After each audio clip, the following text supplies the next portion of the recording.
Hello, everyone, and welcome back to Nightmare Narratives. I can picture some of you already in bed, maybe some of you just getting home from work. Wherever you are, whatever time it is, I'm glad you're here.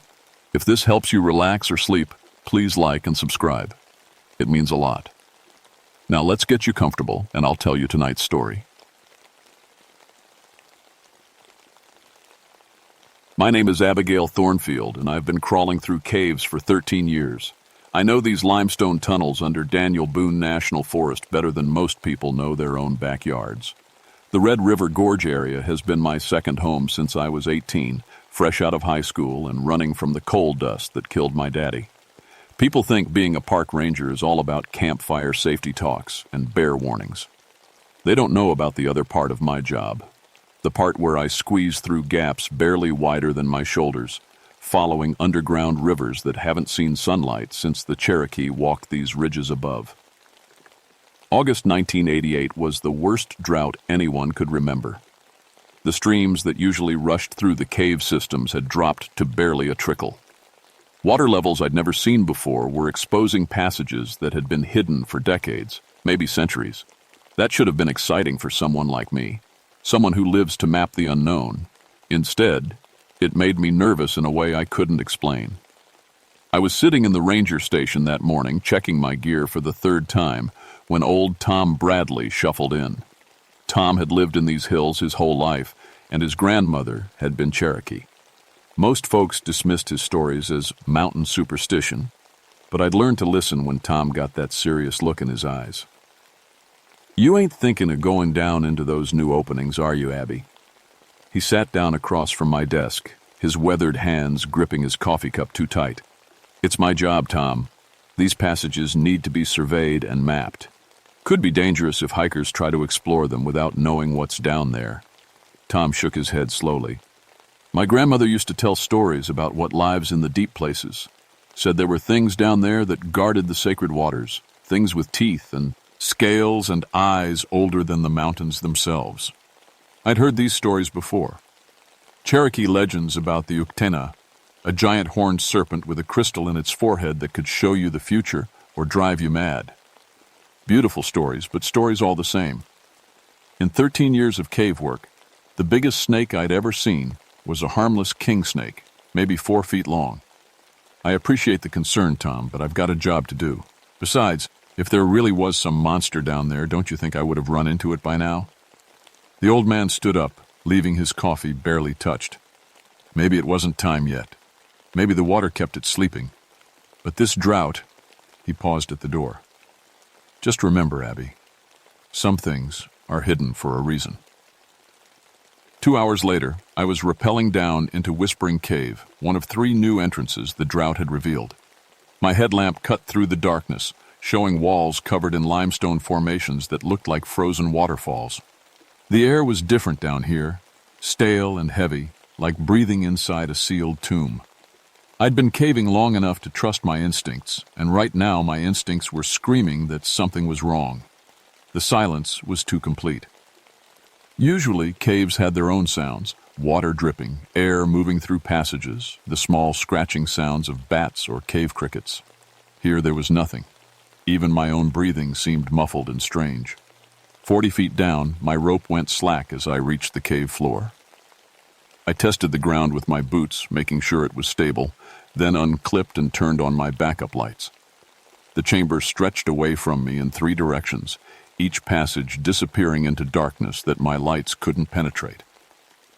I pulled out my survey notebook and started doing what I'd done hundreds of times before: measuring, mapping, noting airflow and temperature. Everything seemed normal on paper, but that feeling of wrongness kept growing stronger. It was like being watched, except I knew I was alone. That's when I found the first one, stretched. Across the floor of the eastern passage was a snakeskin shed in one perfect piece. I'd seen plenty of snakeskins before, but nothing like this. It was massive, easily 20 feet long and thick as my waist. The scales caught my headlamp beam and threw it back in patterns that hurt to look at too long. I knelt down and touched it carefully. The skin was recent, still flexible, with a strange, oily feel that left residue on my gloves. No snake that size existed. Not in Kentucky, not anywhere. The biggest snakes in the world, the anacondas and pythons, might reach 30 feet in perfect conditions, but they didn't live in limestone caves in Appalachian mountains. I took photos and measurements trying to stay scientific about it. Maybe it was some kind of flood debris, pieces of different skins washed together by high water and dried into one shape. It had to be something like that. The alternative was impossible. But as I worked my way deeper into the cave system, following passages that my instrument said extended for miles underground, I kept finding more evidence that my rational explanations weren't holding up. Scratches in the limestone walls, too regular to be natural erosion, but too big to be made by any known animal. Arrangements of animal bones that looked almost deliberate. And everywhere, that smell, musky and reptilian, like a zoo on a hot summer day. By the time I'd been underground for 6 hours, I had mapped nearly a mile of new passages. My water was running low and my backup batteries were down to half charge, but I'd found something that made all the strangeness worth it. A chamber larger than any I'd ever seen, with formations that took my breath away. The ceiling disappeared beyond my light's reach, and water that had carved this space over millions of years had left behind pillars and walls that looked like a cathedral made of stone. If this could be opened safely to the public, it would be one of the most beautiful show caves in the state. I was setting up my camera to document the discovery when my headlamp flickered and died. I've had lights fail before. It's part of caving, like scraped knees and muddy clothes. You always carry backups and you never panic. Panic gets you killed underground. But when I switched on my first backup light, something was different about the great chamber. In the few seconds of darkness, I could have sworn I'd heard something moving. Not the small, skittering sounds of cave life, but something big sliding across stone. My light beam swept across the chamber, and everything looked the same as it had moments before. The same beautiful formations, the same limestone pillars, the same shallow pools of crystal clear water. But the feeling of being watched had gotten stronger, and now it came with the certainty that I wasn't alone anymore. I turned in a slow circle, letting my light probe every corner I could see. Nothing moved. Nothing made sound. But something had changed, and every instinct I'd developed in 13 years of cave work was telling me to get out. Now. I packed my camera quickly and headed back toward the entrance passage. My route was clearly marked with reflective tape every 50 feet, standard safety procedure that had never failed me. But as I followed my markers back through the passages, I realized I was lost. The passages I'd mapped so carefully were different now. Openings I'd noted as dead ends continued into darkness. Chambers I'd measured and sketched had extra tunnels leading off in directions that hadn't existed before. It was impossible, but the evidence was right there in the beam of my flashlight. I stopped and forced myself to breathe slowly. Getting lost underground kills more cavers than equipment failure or cave-ins. The key is to stake out. Conserve your lights and systematically check every passage until you find your way out. I had enough battery power for maybe 3 more hours if I was careful.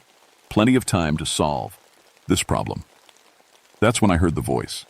It came from deeper in the cave system, echoing off the walls in a way that made it impossible to tell the direction. At first, I thought it might be another caver, someone who'd followed me down through the entrance. I called out, my voice bouncing back from a dozen different passages. "Hello? Is someone there? I'm a park ranger. If you're lost, stay where you are and keep talking." The response wasn't words exactly, more like humming or singing, but in a language I didn't recognize. The sound seemed to come from the walls themselves, vibrating through the limestone and into my bones. And underneath it, I could hear something else, a sliding, scraping sound like something very large moving through the passages toward me. I turned off my light and listened in the complete darkness that only exists underground. The singing continued, sometimes closer, sometimes farther away, as if the source was moving through the cave system with impossible speed. And that sliding sound was definitely getting closer. When I turned my light back on, there was someone standing at the edge of my beam. It was a woman, maybe 60 years old, with long gray hair and dark skin. She wore clothes that looked handmade, leather and cloth decorated with beadwork and patterns that seemed to move in my light. But her eyes were what stopped my breath. They reflected my headlamp like an animal's, bright and knowing, and completely wrong for a human face. "You shouldn't be here, child." Her voice was the one I'd heard echoing through the caves, but now it came from directly in front of me, calm and clear. "The guardian is waking, and it's been hungry for a very long time." "Who are you? How did you get down here?" My training kicked in, even though nothing about this situation made sense. "Are you hurt? Do you need help getting out?" She smiled, and her teeth were too sharp. "I am what my people call a messenger, and you, Abigail Thornfield, are about to learn why some places should remain unmapped." She knew my name. I'd never seen her before in my life, but she knew my name, and she was standing in a cave system that had been sealed by water for decades, maybe centuries, wearing clothes and jewelry that belonged in a museum. "The drought has awakened old things," she continued, taking a step closer. My light showed that she cast no shadow on the cave wall behind her. "Things that have been sleeping in the deep places since your people first came to these mountains. The Uktena stirs in its sacred pools, and it knows you have been mapping its home." I backed away, keeping my light trained on her face. "I don't know what you're trying to pull, lady, but this isn't funny. There are safety protocols for cave exploration, and you're not supposed to be down here without proper equipment and permits. Look around you, child. Look at what your maps have become." I glanced down at my survey notebook, still clutched in my free hand. The pages were blank. Every measurement, every sketch, every note I'd taken during 6 hours of careful work, all of it was gone, as if I'd never written anything at all. When I looked up, the woman was gone, but the sliding sound was much closer now, and my light caught something at the very edge of its range that made my blood freeze. Something massive and serpentine moving through a passage that had been too narrow for anything larger than a raccoon when I'd explored it hours earlier. I ran. My light bounced wildly as I sprinted through passages that changed around me with each step. Openings appeared where solid walls had been. Floors sloped downward into depths that my instruments swore didn't exist. And behind me, gaining fast, something huge followed with a sound like sandpaper on stone. I burst into a chamber I'd never seen before. Circular, with walls covered in paintings. Even in my panic, I could tell they were old, ancient. The figures looked like Cherokee art, but the pigments seemed to glow with their own light. They showed people making offerings to a great serpent with antlers like a deer and a crystal blazing in its forehead. In the final painting, the serpent's crystal was dark, and bodies lay scattered around it like broken toys. The sliding sound stopped. In the sudden silence, I could hear my own heart hammering and the quick, shallow sound of my breathing. I turned slowly, knowing what I would see, but hoping I was wrong. The thing that filled the passage behind me was impossible. It was a snake, but larger than any living creature had a right to be. Its body was thick as a tree trunk, covered in scales that shifted color in my light. Now black, now green, now the deep red of dried blood. But it was the head that made my sanity try to crawl away and hide. Above eyes like golden coins, a pair of deer antlers spread wide, each point sharp as a spear. And there, set into the serpent's forehead like a third eye, was a crystal the size of my fist. It pulsed with pale light that made the cave paintings seem to move and dance on the walls. The Uktena had found me. The great serpent didn't attack immediately. Instead, it coiled its massive body in the chamber entrance, effectively sealing me inside with nowhere to run. Its golden eyes studied me with an intelligence that was completely, terrifyingly human. When it spoke, the voice came from inside my head rather than from its mouth. "Why do you map the sacred places, daughter of the surface world?" I pressed my back against the painted wall, trying to make myself as small as possible. I'm a park ranger. It's my job to make sure the caves are safe for visitors." The crystal in its forehead pulsed brighter, and suddenly I could see the chamber as clearly as if it were lit by sunlight. The paintings on the walls were moving now, telling a story that played out like a movie around and me. I watched Cherokee families bringing offerings to underground pools, saw them receiving visions and prophecies from the great serpent that guarded the sacred waters. For 1,000 years, my people understood the bargain, the voice continued. They took only what they needed from the deep places, and they gave proper thanks for what they received. But your people, take everything. I didn't take anything, I whispered. I was just mapping. I'm trying to protect these places. The serpent's laughter was like rocks grinding together inside my skull. Protect them? By bringing more of your kind down here? By turning sacred spaces into tourist attractions? Images flashed through my mind. Caves I knew well, transformed into commercial attractions with electric lights and paved walkways. Tour groups trampling through chambers that had been pristine for millennia.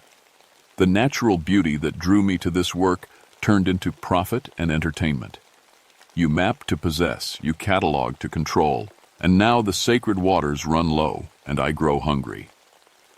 The serpent began to uncoil, its massive body filling more of the chamber. I could see now that its scales weren't just changing color, they were covered in the same symbols as the cave paintings, patterns that seemed to shift and flow like living things. "What do you want from me?" I asked, surprised by how steady my voice sounded. "I want you to understand what you have disturbed. I want you to see the price of your curiosity." The crystal blazed and the world disappeared. I was standing in the same chamber, but it was filled with water now. Clean, clear water that reflected light from sources I couldn't see. Cherokee families stood around the edges of the pool and children played in the shallows while their parents spoke in low, reverent voices. An old woman, a medicine woman by her dress and bearing, stepped into the deeper water. She carried a bowl made from what looked like turtle shell filled with tobacco and other offerings. The great serpent rose from the depths to meet her, its crystal glowing softly, its golden eyes kind rather than terrible. The woman spoke in Cherokee, words I couldn't understand but could somehow feel the meaning of. She was asking for guidance, for visions to help her people through a hard winter ahead. The serpent lowered its great head, and the crystal touched the water's surface. Images appeared in the pool, scenes of the future, glimpses of what was to come. I saw the Cherokee families moving away from the caves, forced out by soldiers in blue uniforms. I saw the mountains stripped bare by mining and logging. I saw the sacred waters turned bitter with runoff and chemicals.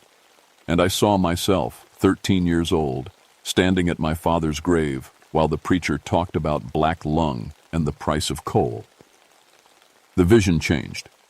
Now I was looking at the cave system as it existed in 1988, dry, exposed, vulnerable.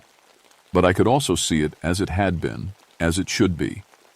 The underground rivers ran full and clean, supporting blind fish and cave salamanders that existed nowhere else on Earth. The limestone formations grew slowly over millions of years, creating beauty that took your breath away. And I saw what would happen if the drought continued, if development pressure kept growing, if people like me kept mapping every secret place and opening it to the world. The sacred pools would be turned into underground boat tours. The ancient paintings would fade under the glare of electric lights. The creatures that had lived here since before humans walked the earth would disappear forever. Now, do you understand? The serpent's voice was gentler now, sad rather than angry. I am not the monster in this story, daughter. I am the guardian of what remains. The vision faded, and I was back in the chamber, alone with the great serpent and my dying light. But something had changed in me. I could feel it. A connection to this place that went deeper than professional interest or even love of natural beauty. I understood now why Tom's grandmother had told stories about the deep places. They weren't just stories. They were warnings and promises and prayers all rolled into one. What happens now? I asked. That depends on you. You can leave this place and never return. Seal the entrances. Report them as too dangerous for exploration. Let the sacred waters rest undisturbed. And if I don't? The serpent's eyes blazed golden in the darkness. Then you join the bones that line my den, and I find other ways to protect what is mine.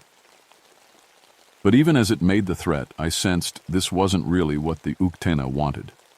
There was another option, one that neither of us had spoken aloud yet. There's a third choice, isn't there? I said slowly. You're not just a guardian, you're a teacher. The Cherokee came to you for visions, for wisdom. You're offering me the same thing. The great serpent nodded slowly, and for the first time I saw approval in its ancient eyes. The sacred waters are dying, daughter. The old agreements are broken. But new ones can be made if you have the courage to accept the responsibility.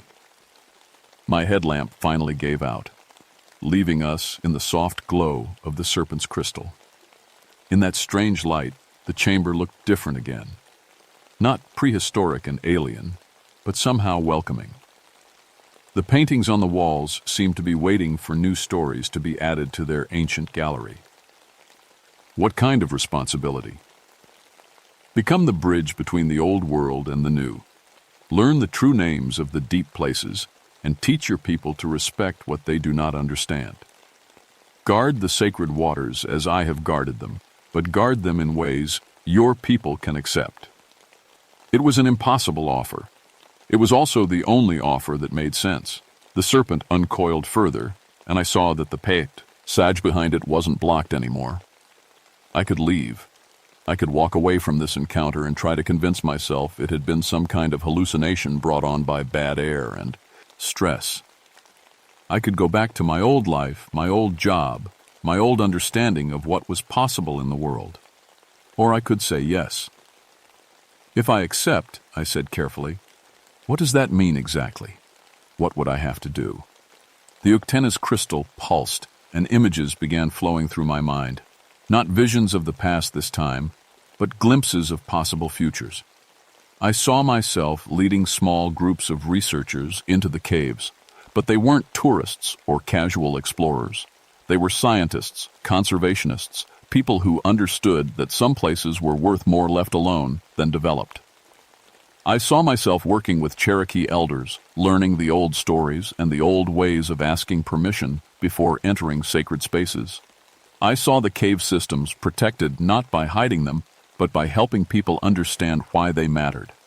And I saw myself changed by the work, older, wiser, carrying knowledge that couldn't be written in any survey report or filed with any government agency. The drought will end, the serpent's voice whispered in my mind. The waters will return. But the world above ground grows more hungry every year, more careless with the wild places. They will need a guardian who speaks their language, who understands their laws and their fears. But I'm just a park ranger, I protested. I don't have the authority to protect places like this. I can't make policy or stop development. You underestimate yourself, daughter. You have something more valuable than authority. You have love for these places and the skill to explore them safely, and now you have knowledge of what truly lives in the deep waters. The serpent began to coil around me, not threateningly, but like a living embrace. Its scales were warm to the touch, and up close I could see that they really were covered in symbols, not painted on, but part of the creature's very being. Stories written in living flesh. Histories that went back to the beginning of the world. But first, you must prove that you can be trusted with the old knowledge. You must undergo the test that all guardians have faced since the first human looked into the sacred waters and asked to see the future. What kind of test? Instead of answering, the Uktena lifted its great head and touched the crystal in its forehead to mine. The world exploded into visions. I was flying above the mountains, seeing them as they had been before the first humans arrived. Endless forest, broken only by rivers and clearings where lightning had started fires. I watched the Cherokee come north, following game and good water, learning to live in harmony with the mountains and their hidden places. I saw the arrival of European settlers, the wars and forced removals, the slow destruction of ways of life that had worked for thousands of years. I felt the Uktena's pain as the sacred pools were polluted, as caves were dynamited for easier mining access, as the old agreements between human and serpent were forgotten. But I also saw hope. I saw people like me, people who loved the wild places enough to fight for them. I saw scientists learning to listen to indigenous knowledge, governments slowly understanding that some places were worth more protected than developed.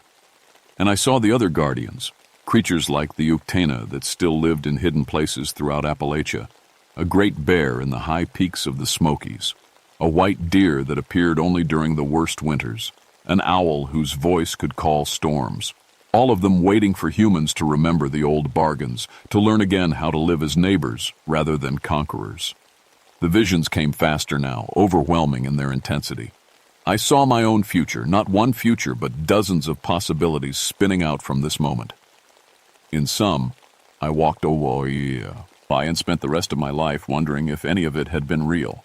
In others, I stayed and learned the serpent's wisdom, becoming something new, part scientist, part guardian, part bridge between worlds. But in all the futures where I accepted the Uktena's offer, I saw the same thing, the sacred waters running clear again, the deep places protected not by secrecy, but by understanding, and myself old and content with work that mattered more than any paycheck or government position ever could. The crystal's touch burned cold against my forehead, and I felt something changing inside me, new knowledge flowing into my mind like water filling an empty cup. I learned the true names of the caves, the songs that called rain, the ceremonies that kept the underground rivers clean and strong. And I learned the price of that knowledge. Once you accept the guardian's role, the Uktena's voice whispered, you cannot return to your old life unchanged. You will see the world as it truly is, beautiful and terrible, magical and fragile. You will carry responsibilities that you cannot share with those who are not called to this work. Are you prepared for that burden? I thought about my old life, the routine surveys, the paperwork, the endless meetings about budget cuts and personnel changes. I thought about 13 years of loving these mountains but never really understanding them. I thought about Tom's grandmother's stories, dismissed as superstition by people who had never sat in darkness with a creature older than civilization. Yes, I said, and meant it. I'm ready. The Uktena released me from its coils and reared back, its crystal blazing so brightly that I had to shield my eyes. When the light faded, I was alone in the chamber, but I wasn't the same person who had entered it. I could feel the cave system around me like a living thing, could sense the slow movement of water through limestone passages, could hear the whispered songs of creatures I had no names for. And I knew, with absolute certainty, how to get out.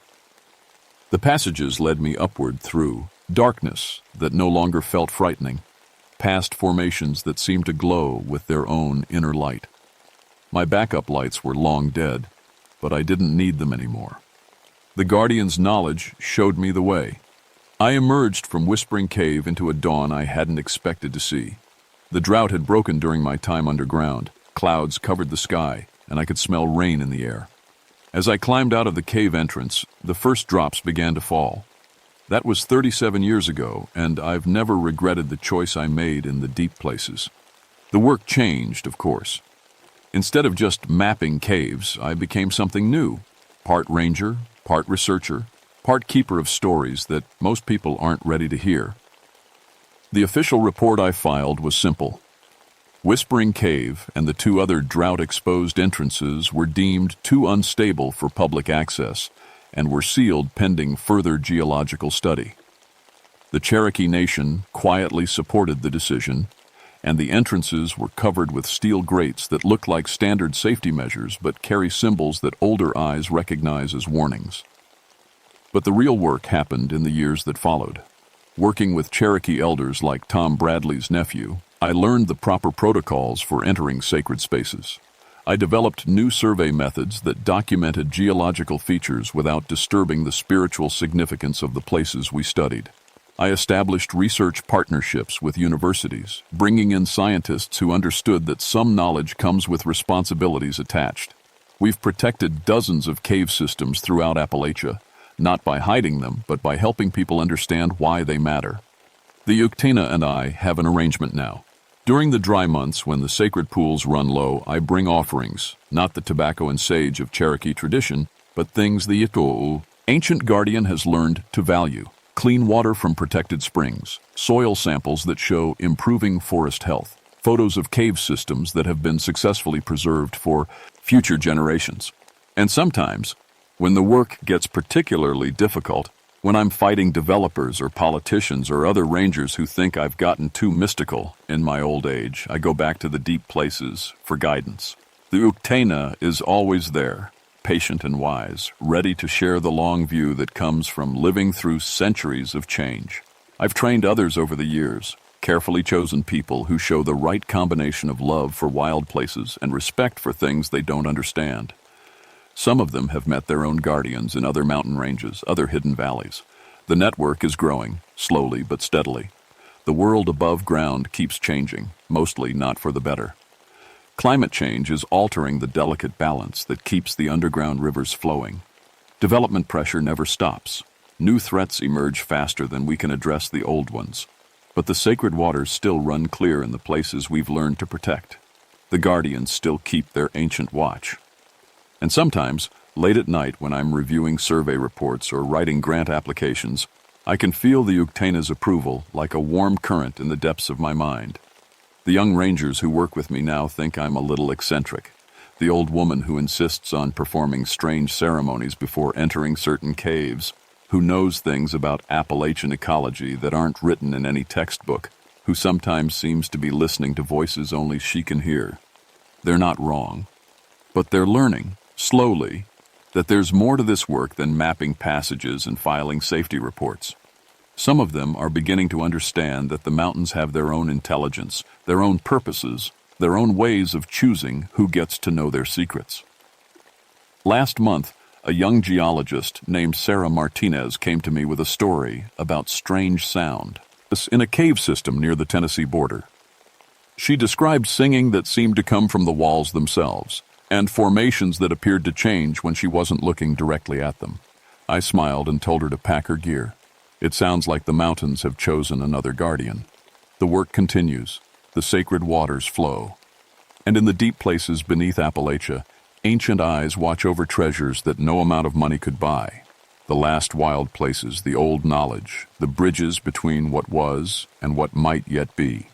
My name is Abigail Thornfield, and I've been underground in these caves for 50 years now. I've seen things that would make most people question their sanity, and I've learned that the most important truths are the ones that can't be proven to people who aren't ready to believe them. But I've also learned that the world is far more wonderful and terrible than most people imagine, and that there are still guardians keeping watch in the hidden places, waiting for humans wise enough to remember the old bargains. The serpent's tooth marks me still, not a wound, but a gift.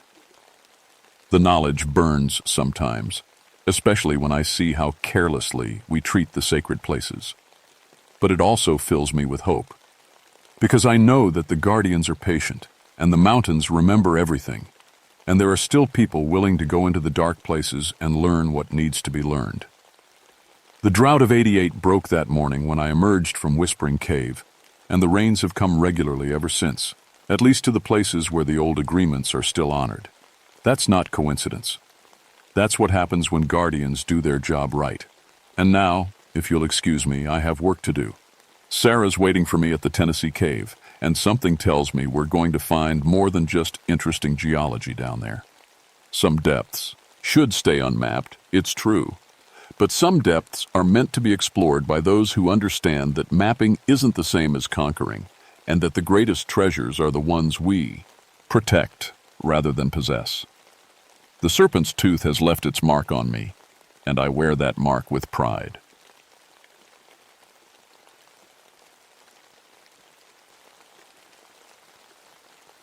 My name is Jeremiah Whitlock, and I've been a park ranger in the Great Smoky Mountains for 16 years. I thought I knew every trail, every hollow, every story the old folks tell around their wood stoves on winter nights. But some stories aren't meant to be just stories. I grew up in these mountains. My daddy was a ranger before me, and his daddy worked the mines before the government made this place a park. 3 generations of Whitlocks watching over these hills. The mountains are in my blood, which is why what happened in Deadfall Hollow shook me so bad.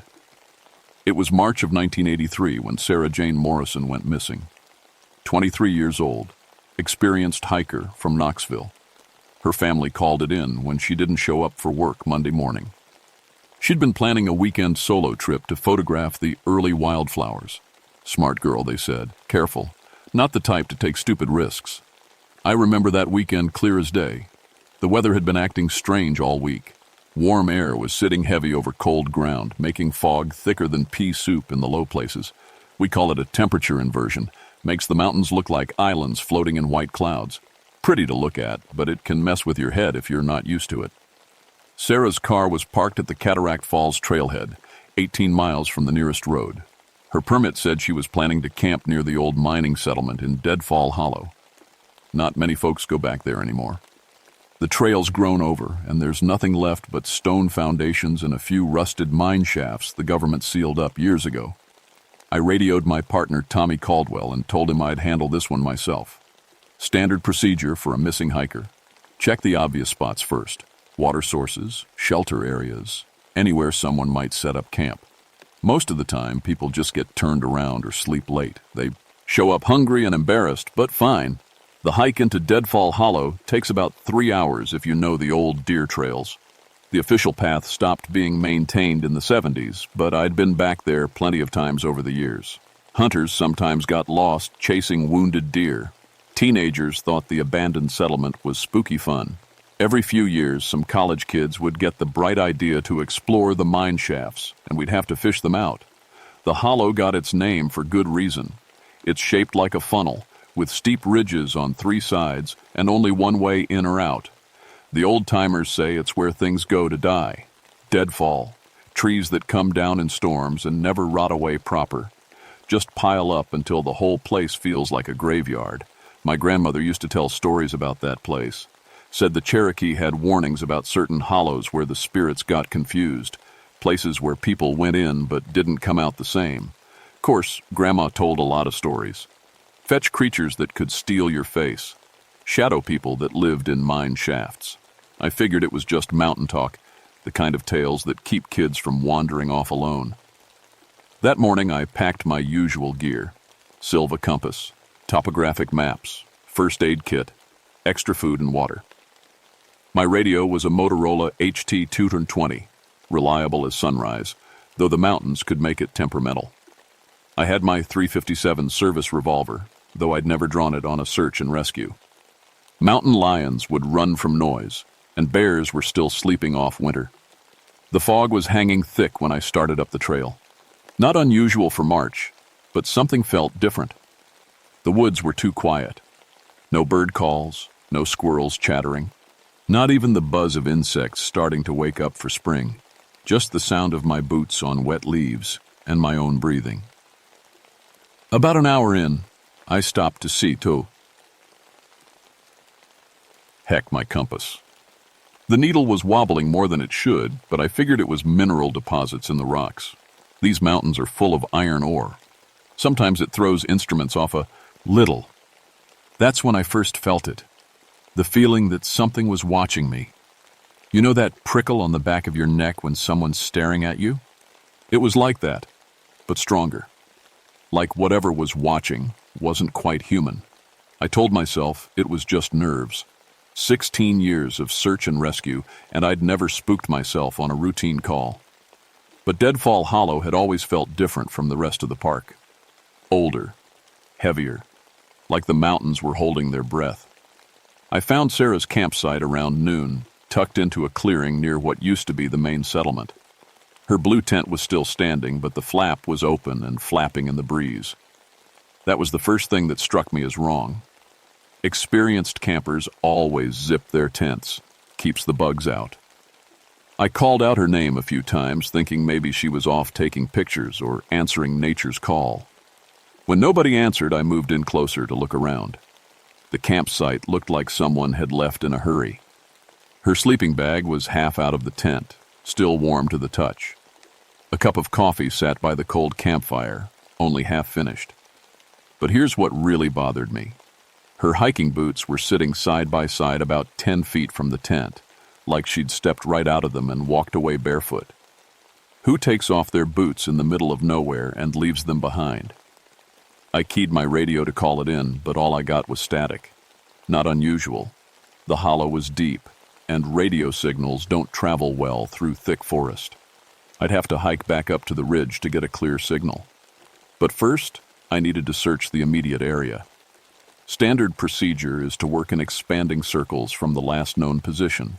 Look for tracks, broken branches, anything that might show which way the person went. The ground around the campsite was soft from recent rain, perfect for holding footprints. I found Sarah's boot prints easy enough, size 7, waffle sole pattern. They led from her tent toward the tree line, then just stopped, like she'd walked about 30 yards and vanished into thin air. I widened my search, looking for any sign she'd wandered off in the night. Maybe she'd gotten up to use the bathroom and gotten turned around in the fog. It happens more than you'd think, especially when people are camping alone and wake up disoriented.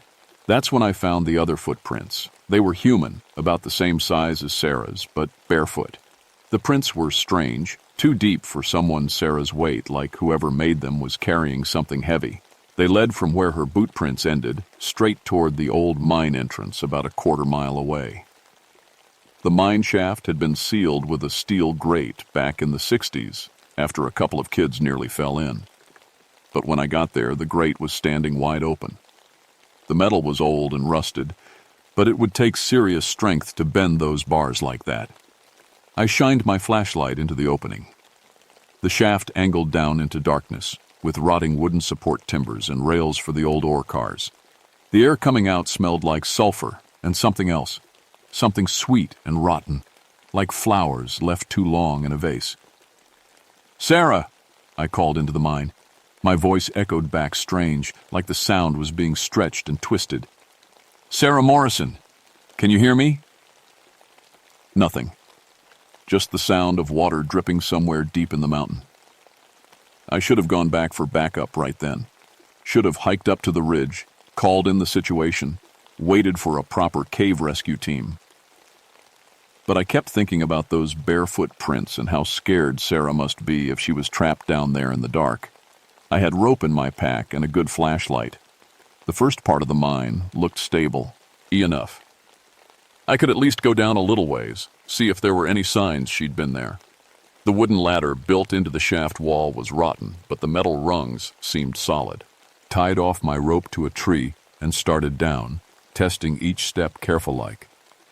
The air got colder as I descended, and that sweet rotten smell got stronger. About 20 feet down, my flashlight beam caught something that made me freeze. Scratched into the wooden support beam, fresh as yesterday, were the words, "Help me," in shaky letters. Below that, "They have my face." What the hell did that mean? I called Sarah's name again, louder this time. This time, I got an answer. "Jerry?" The voice came from deeper in the mine, weak and scared. "Jerry, is that you?" It was Sarah's voice, no doubt about it. But how did she know my name? Her family had talked to the office when they reported her missing, but I'd never met her before. "Sarah, where are you? Are you hurt?" "I'm here, Jerry. I'm so cold. They took my boots. They took my—" "Oh God, Jerry, don't let them take yours." Her voice was coming from the main tunnel, maybe 50 yards in. I could see my flashlight beam reflecting off the old rails that ran along the tunnel floor. The support timbers looked bad, but the shaft seemed stable enough. "I'm coming, Sarah. Stay where you are. Don't try to move." I started down the tunnel, following the rails. My boots crunched on loose gravel, and somewhere ahead I could hear Sarah crying. Soft little sobs that echoed off the stone walls. But the closer I got, the more something felt wrong. The crying didn't sound quite right. It was too regular, like someone pretending to cry. And that sweet rotten smell was getting so strong, it made my stomach turn. "Sarah, talk to me. Are you injured?" "I'm here, Jerry." Her voice was closer now, maybe 20 feet ahead. "Right here. Can't you see me?" I swept my flashlight beam ahead and caught a glimpse of movement. Someone was sitting against the tunnel wall, hunched over with long hair covering their face. Wearing Sarah's clothes. The greens, jacket and jeans described in her missing person report. "Thank God," I said, hurrying forward. "Sarah, we need to get you out of here. Can you walk?" She lifted her head, and I saw her face in my flashlight beam. It was Sarah Morrison, no question. Same brown eyes, same heart-shaped face, same scar on her chin from when she fell off her bike as a kid. Details her family had given us. She was smiling at me, but something about that smile made my skin crawl. "Hello, Jerry," she said. "I've been waiting for you." "How do you know my name, Sarah?" I asked, trying to keep my voice steady. Something was very wrong, but I couldn't put my finger on what. "Your name tag," she said, pointing at my chest. But I wasn't wearing a name tag. Never did on backcountry patrols.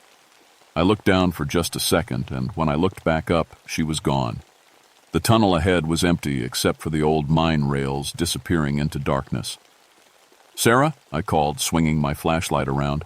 "Where did you go?" No answer. But I could hear footsteps somewhere in the tunnels, moving away from me. Not the careful steps of someone injured or scared, but quick, confident steps like someone who knew these tunnels well. I followed the sound deeper into the mine, past rusty equipment and rotting support timbers. The main tunnel branched off in several directions, and I started to worry about getting lost myself. But I could still hear those footsteps ahead, always just around the next corner. That's when I found the first body. It was wedged into a side tunnel, dried out like old leather. The clothes looked old, maybe from the 70s, judging by the style. A young man with a backpack, like he'd been hiking when something got him. But here's what made my blood run cold. He had no face, just smooth skin where his features should have been. I backed away fast, my heart hammering. This wasn't a missing hiker case anymore. This was something else entirely. "Jerry," Sarah's voice came from behind me. I spun around, and there she was again, standing maybe 10 feet away, still smiling that wrong smile. "Sarah, we need to leave. Now. There's something bad down here." "I know," she said. "I've been here for days, Jerry, learning about you, about your family, about your brother who died in the mine accident when you were 12. I never told anyone in the Park Service about Danny. How could she know about my brother?" "Your grandmother told such interesting stories," Sarah continued, taking a step closer. "About the fetch creatures, the hollow people. She was right, you know. We do live in the mines. We do take faces." I reached for my radio, but my hands were shaking so bad I could barely hold it. Still nothing but static. "Don't be afraid, Jerry. It doesn't hurt. Much. We just borrow what we need. Your memories, your appearance, your life. You'll still be here, in a way, part of us." That's when I noticed her reflection on the wet tunnel wall. In my flashlight beam, Sarah cast a shadow. But the shadow wasn't human. It was tall and thin, with long arms that ended in claws, and no face at all. I ran. Behind me, Sarah laughed, but it wasn't her laugh anymore. It was something else wearing her voice like a mask. I heard other sounds too. Footsteps, lots of them, coming from different directions, like a whole crowd of people moving through the tunnels. I made it back to the main shaft, but when I looked up, the opening seemed impossibly far away. My rope was still hanging there, but it looked different somehow, frayed and old, like it had been there for years. I started climbing anyway, hand over hand, trying not to think about what I'd seen, about the faceless body, about Sarah's reflection that wasn't Sarah at all. Halfway up, I heard voices calling from below. "Jerry, don't leave us." It was Sarah's voice. "Son, where are you going?" That was my father's voice, though Dad had been dead 3 years. "Danny's waiting for you, Jer." My brother's voice, exactly like I remembered from when we were kids. I looked down and saw them standing at the bottom of the shaft. Sarah, my father, in his old ranger uniform, and Danny, still 12 years old like the day he died. all looking up at me with those same wrong smiles. "Come back down, Jerry," Sarah said. "We have so much to show you." I climbed faster, not looking down anymore. Behind me, I could hear them starting up the ladder. Their footsteps on the metal rungs sounded too heavy, like they weighed more than they should. I made it out of the mine shaft and kept running, crashing through the undergrowth toward Sarah's campsite. Maybe if I got her gear, I could prove to someone what had happened. Maybe the authorities would believe me. But when I got to the clearing, the campsite was gone. No tent, no sleeping bag, no coffee cup. Just empty forest like nobody had ever been there. And standing in the middle of the clearing was Sarah Morrison, perfectly normal looking, wearing clean hiking clothes and expensive boots. "Jerry!" she called out, waving like she was happy to see me. "Thank goodness you found me. I got so turned around in this fog. I've been wandering around for hours."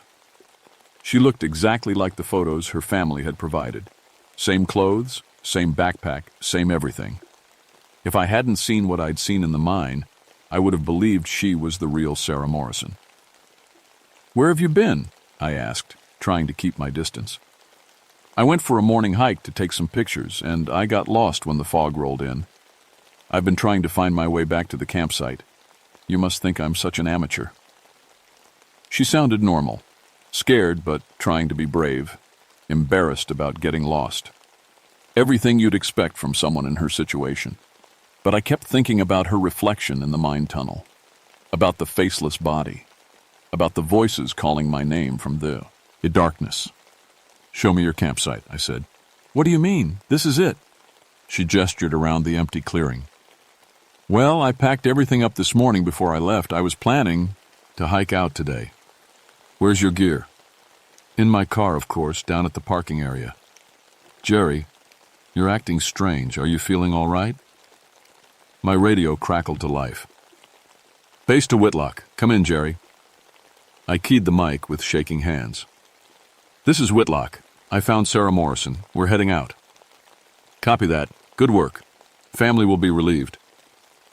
Sarah smiled at me, and this time it looked genuine, normal, like maybe I'd imagined everything in the mine. "See?" she said. "Everything's fine. Let's get out of here. This place gives me the creeps." We started hiking toward the trailhead. Sarah chatted about her photography, about growing up in Knoxville, about her job at the hospital. All the details matched what her family had told us. But as we walked, I noticed things. She never stumbled, even on rough terrain. Her boots never seemed to pick up mud, no matter how wet the ground was.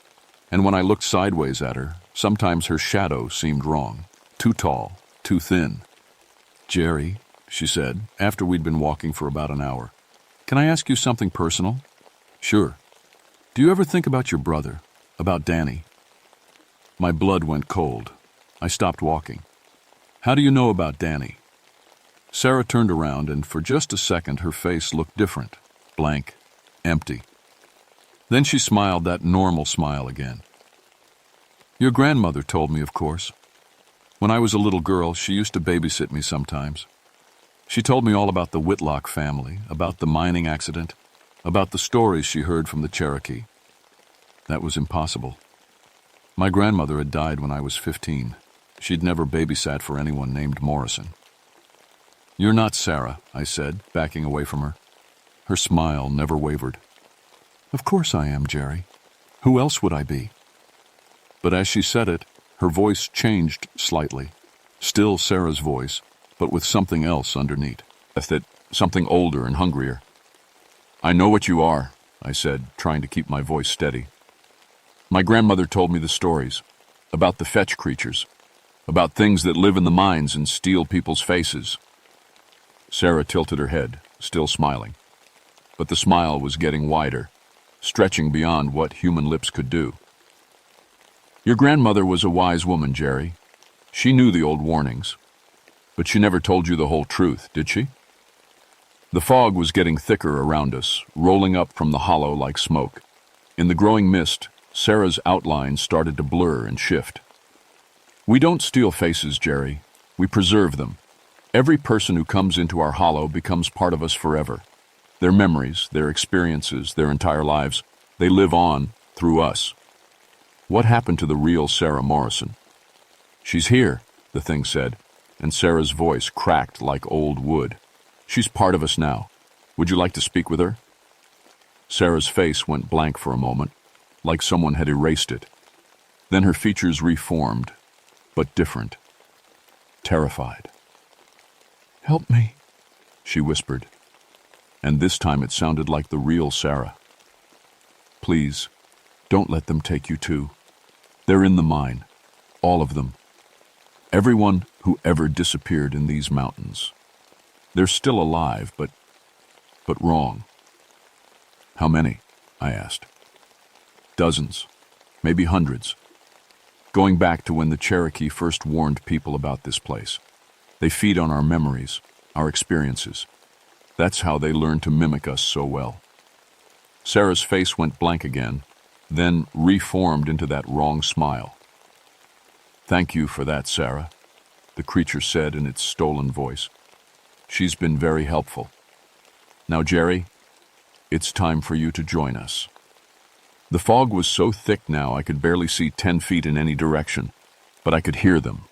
Footsteps all around us, moving through the mist. Voices calling me in familiar tones. My father, my brother, other rangers I'd worked with over the years. "We know you, Jerry Whitlock," the Sarah thing said. "We know about your guilt over Danny's death. How you think you should have stopped him from playing in that mine shaft. We know about your drinking problem, the divorce, the nights you sit alone wondering what your life was worth." Each word hit like a physical blow. Things I'd never told anyone, private shames and fears.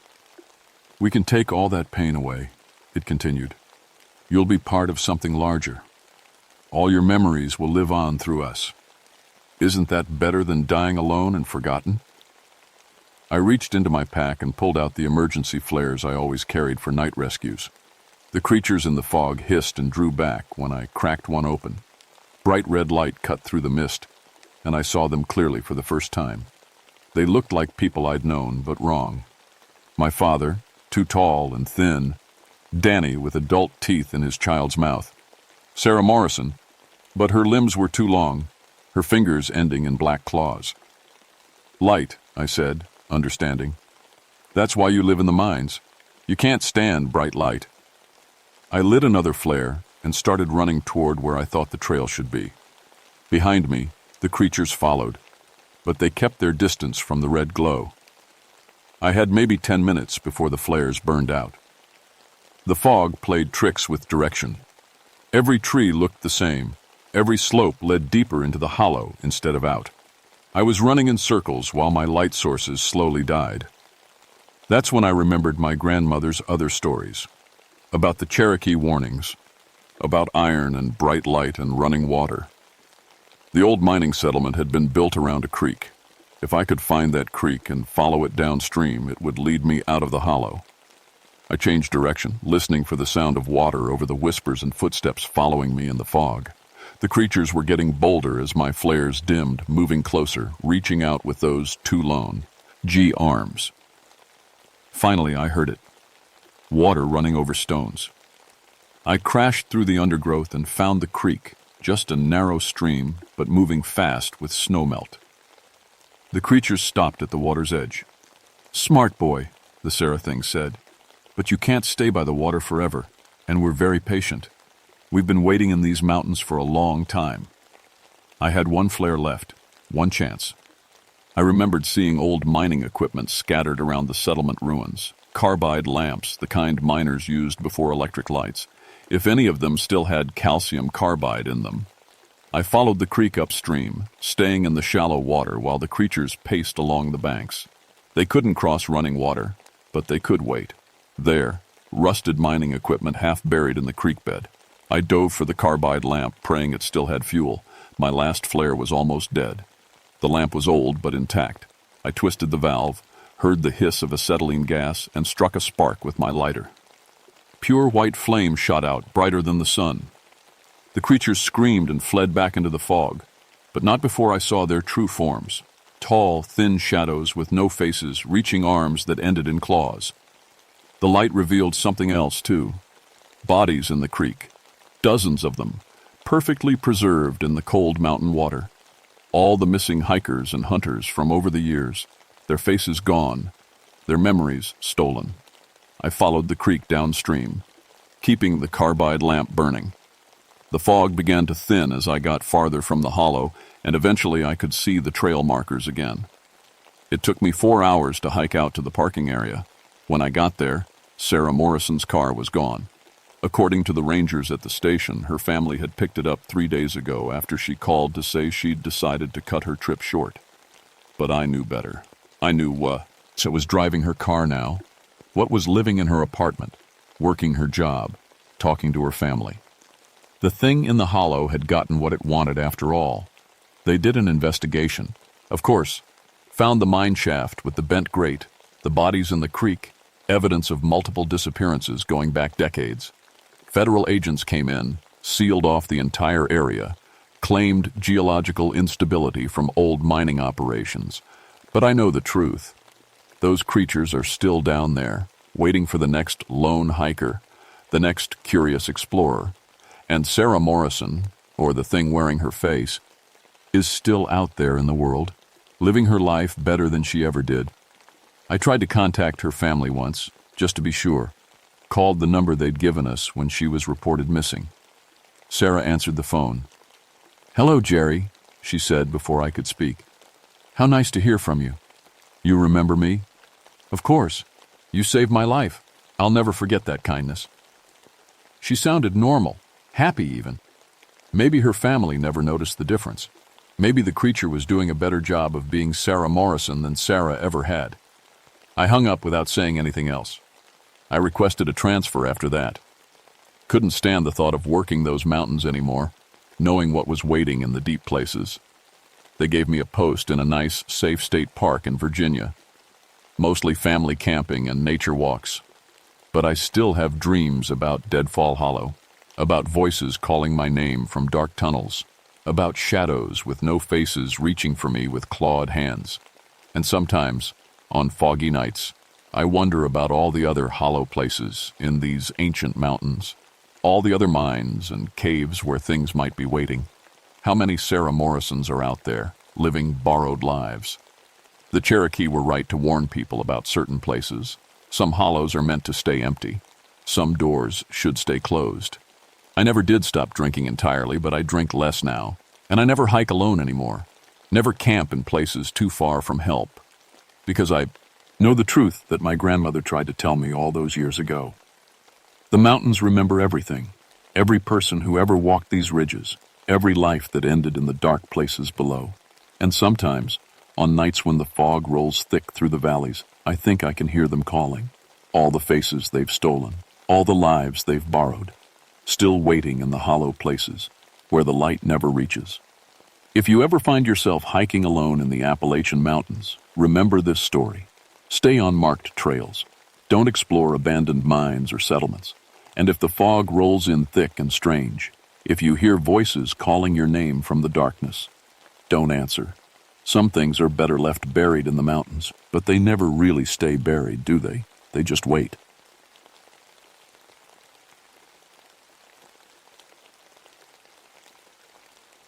My name is Ezekiel Grayson, and I've been a forest ranger for 19 years.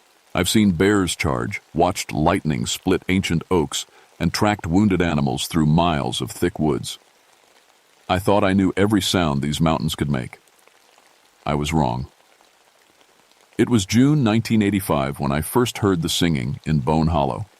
I was stationed at Mount Rogers in Jefferson National Forest, Virginia, 12 miles from the nearest town, accessible only by a narrow hiking trail that wound through dense rhododendron tunnels. My job was studying wildlife and keeping the ecosystem healthy. I loved the work. After dropping out of seminary school 23 years earlier, I found God better in the wilderness than I ever did in any church. That particular June was strange from the start. We had a killing frost that came way too late in the season. It hit the mountain laurel hard. Those beautiful white and pink flowers that usually bloom thick as cotton in early summer just withered and died overnight. The rhododendrons suffered too. In my research notes, I wrote that it looked like someone had taken a blowtorch to the mountainside. I was living alone in a small research cabin, spending my days collecting plant samples and recording weather data. My nearest neighbor was old Tom Hartley, who lived in a trailer about 8 miles down the mountain. Sometimes hikers passed through, but mostly it was just me and the forest. The first sign something was really wrong came when I noticed the silence. You have to understand, a healthy forest is never truly quiet. There's always something chirping, buzzing, rustling. Even at night you hear owls, night birds, small animals moving through the underbrush. But in the areas where the frost damage was worst, there was nothing. No insects, no birds. Even the mice seemed to avoid those spots. I figured it was just the ecosystem recovering from the unusual weather. Plants die, food sources disappear, animals move to better areas. It made sense. Everything in nature has a logical explanation. That's what my biology training taught me, and what 19 years in these woods had proven over and over. But the silence felt different. It felt like the forest was holding its breath. The affected area formed an almost perfect circle about half a mile across, centered on a clearing I'd never paid much attention to before. The locals called it Bone Hollow, though I never knew why until later. It was just another open space in the woods to me, maybe 2 acres of grass surrounded by thick rhododendron bushes that grew so dense they formed natural walls. On June 15th, I decided to do a proper survey of the damage. I loaded my backpack with soil testing equipment, sample bags, and my recording gear. I wanted to document the plant die-off properly, maybe figure out if it was disease, contamination, or just the weird weather. The hike to Bone Hollow took about 40 minutes from my cabin, following an old deer trail that twisted through the rhododendron tunnels. These bushes grow thick in the Appalachians, sometimes 15 feet tall, with branches that tangle together overhead like a green roof. Walking through them is like moving through natural hallways. As I got closer to the clearing, my recording equipment started acting up. The microphones picked up a strange, low humming sound, too deep to hear properly, but strong enough to make the needles on my meters dance. I checked all the connections, changed batteries, even smacked the side of the recorder a few times. Nothing helped. When I finally pushed through the last wall of rhododendrons and stepped into Bone Hollow, the humming stopped. The clearing was worse than I'd thought. Every single plant was dead, not just dying, but gray and brittle like they'd been dead for months instead of days. The grass crunched under my boots like autumn leaves. Even the moss on the rocks had turned black. But what really caught my attention were the patterns. The dead. Vegetation wasn't random. It formed rough circles within the larger circle, and lines that connected the circles, like someone had drawn a giant geometric design using dead plants as their pencil. In the center of the clearing sat a ring of old stones, maybe 8 feet across, that I'd never noticed before. I spent the next 3 hours taking soil samples and recording measurements. The pH levels were normal, no radiation, no obvious contamination. According to every test I could run, the soil was perfectly healthy, but everything that tried to grow in it was dead. As evening approached, I packed up my gear and headed back to the cabin. I had a lot of data to analyze, and I was looking forward to a hot dinner and a chance to think through what I'd seen. I was almost back to the main trail when I heard it for the first time. Singing. It was faint, coming from the direction of Bone Hollow. Male voices, maybe 4 or 5 of them, harmonizing in a way that made my chest ache. The melody was sad and beautiful, like an old hymn I couldn't quite remember. I stopped walking and listened. The music swelled and faded, carried on the evening breeze. It was the most beautiful sound I'd ever heard, and it was coming from a place where I knew there was nobody. I stood on that trail for 10 minutes, listening to voices that shouldn't exist. The smart thing would have been to keep walking back to my cabin, write up my plant samples, and forget about phantom music in an empty clearing.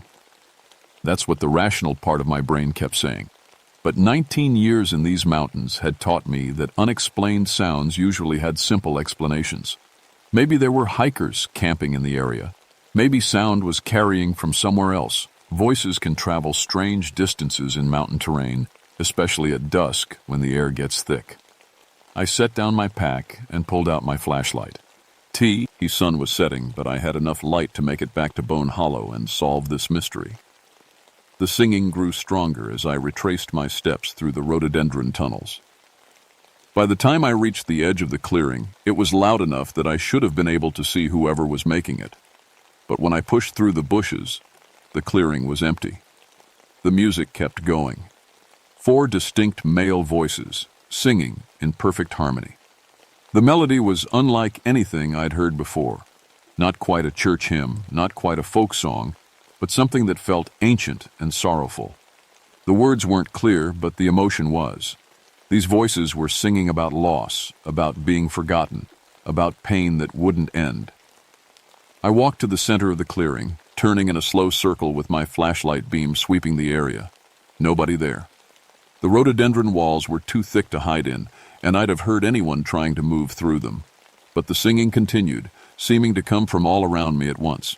My recording equipment was going crazy. The meters were jumping like they were picking up a rock concert, but when I played back the recording later, there was nothing but static and that low humming sound. "Hello?" I called out. "Is someone there?" The singing stopped immediately. The silence that followed was absolute. No wind, no insects, no small animals moving in the brush. Just me standing in a dead circle of earth, feeling like the world was watching me. I waited 5 minutes, then 10. Nothing. Finally, I headed back to my cabin, but I kept looking over my shoulder the whole way. That night, I couldn't focus on my research notes. I kept thinking about those voices, how perfect the harmony had been, how the sadness in the music seemed to reach right into my chest and squeeze. I'd grown up in church before my crisis of faith in seminary. I knew good singing wownness, and I heard it, and this had been extraordinary. Over the next 3 days, I returned to Bone Hollow each evening. Every time the singing started just as darkness fell. Every time the clearing was empty. And every time my equipment recorded nothing but electronic interference. On the 4th night, I brought my camera. The singing began as usual, but this time I was ready. I snapped pictures in every direction, using the flash to illuminate the clearing in sudden bright bursts. Most of the photos showed nothing unusual, just dead grass, the ring of stones, and the wall of rhododendrons. But in one picture, taken toward the eastern edge of the clearing, I caught something that made my hands shake. Shapes. Human-shaped shadows that weren't attached to anything that could cast them. 4 figures standing in a line, their mouths open as if singing, but their bodies were translucent, like smoke given form. I stared at that photograph for an hour, checking and rechecking it under my desk lamp. There was no mistake. I had photographed something that shouldn't exist. The next morning, I drove into town to visit the local library. If there were stories about Bone Hollow, I wanted to hear them. The librarian, an elderly woman named Mrs. Patterson, knew every bit of local history. "Bone Hollow?" she said when I asked. "Oh, you don't want to be going there, especially not at night. That's where they buried the soldiers." "What soldiers?" "Civil War. Confederate boys who got caught in a snowstorm up there in November 1863. Whole company of them took shelter in that clearing when the weather turned bad. The storm lasted 4 days. When folks found them, they were all frozen to death." She led me to a section of local history books. They buried them right where they died. No proper cemetery, no headstones, just a mass grave covered with stones. The families never knew where their boys ended up. I felt something cold settle in my stomach. "Has anyone ever reported strange things happening there?" Mrs. Patterson gave me a long look. "Mister, people have been hearing, singing in Bone Hollow for over 100 years. My great-grandmother used to say it was the soldiers still calling for their mothers." She paused. "Most folks know better than to go there after dark." That evening, I returned to the clearing with new understanding. As the sun set and the singing began, I stood at the edge of the stone circle and spoke to the empty air. "I know who you are," I said. "I know what happened to you." The singing faltered, then continued, but softer now, more mournful. "You're the Confederate soldiers, the ones who died in the storm." This time the music stopped completely. In the silence that followed, I heard something that made every hair on my neck stand up. Footsteps, multiple sets of them moving through the dead grass toward me. But I couldn't see anyone. The footsteps circled me slowly, crunching through the brittle grass. I stood perfectly still, barely breathing, as invisible presences moved around the stone circle. My flashlight beam cut through empty air, but the sounds were clear. Boot heels on hard ground, at least 4 different gates, coming from every direction. Then the temperature dropped. Not gradually, like evening cooling. All at once, like someone had opened a freezer door. My breath started fogging, and frost began forming on the dead grass at my feet. In June, in Virginia. "We're still here," a voice whispered right next to my ear. I spun around, flashlight beam sweeping wildly, but there was nobody, just my own voice echoing back from the rhododendron walls. "Still waiting," said another voice from behind me now. "Still cold," came a third, so close I should have felt breath on my neck. I ran. Not proud of it, but I ran like my life depended on it. Through the rhododendron tunnels, branches tearing at my clothes, flashlight beam jumping crazily ahead of me. Behind me, I heard laughter. Not mean or scary, just sad, as like they understood why I was afraid. Back at my cabin, I locked the door and sat at my desk, hands shaking as I tried to write up what had happened. But every time I put pen to paper, the words looked insane. Forest ranger reports voices and footsteps from invisible soldiers. They'd transfer me to a desk job or worse. That night, I dreamed about the Civil War. I was there in the clearing, but it wasn't dead and empty. Snow was falling thick and fast, and 4 young men in gray uniforms were huddled around a small fire that wasn't giving off nearly enough heat. They were singing to keep their spirits up. But their lips were turning blue, and their eyes were getting glassy. I woke up knowing their names.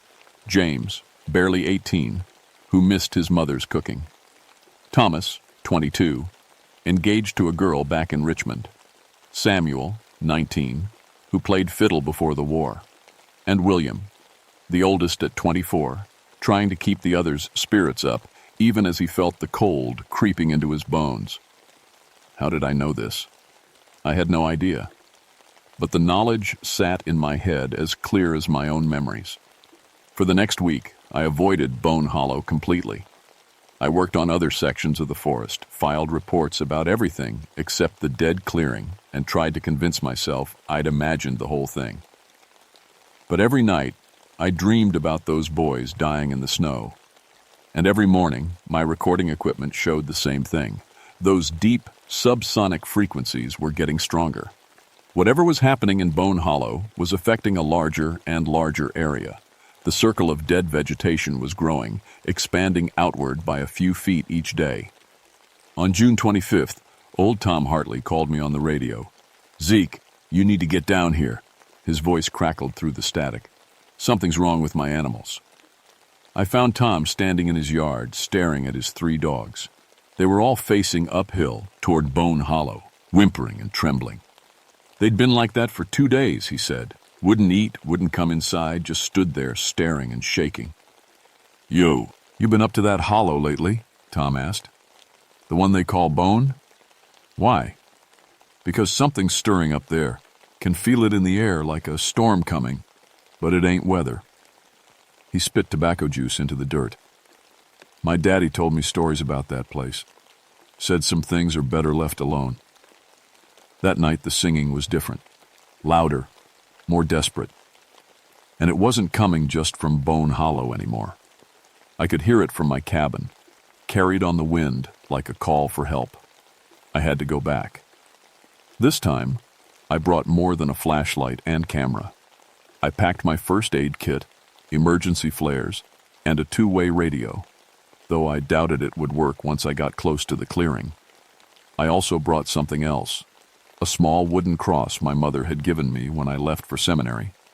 I wasn't sure what I believed about God anymore, but I was starting to think I might need all the help I could get. The clearing looked different in the moonlight.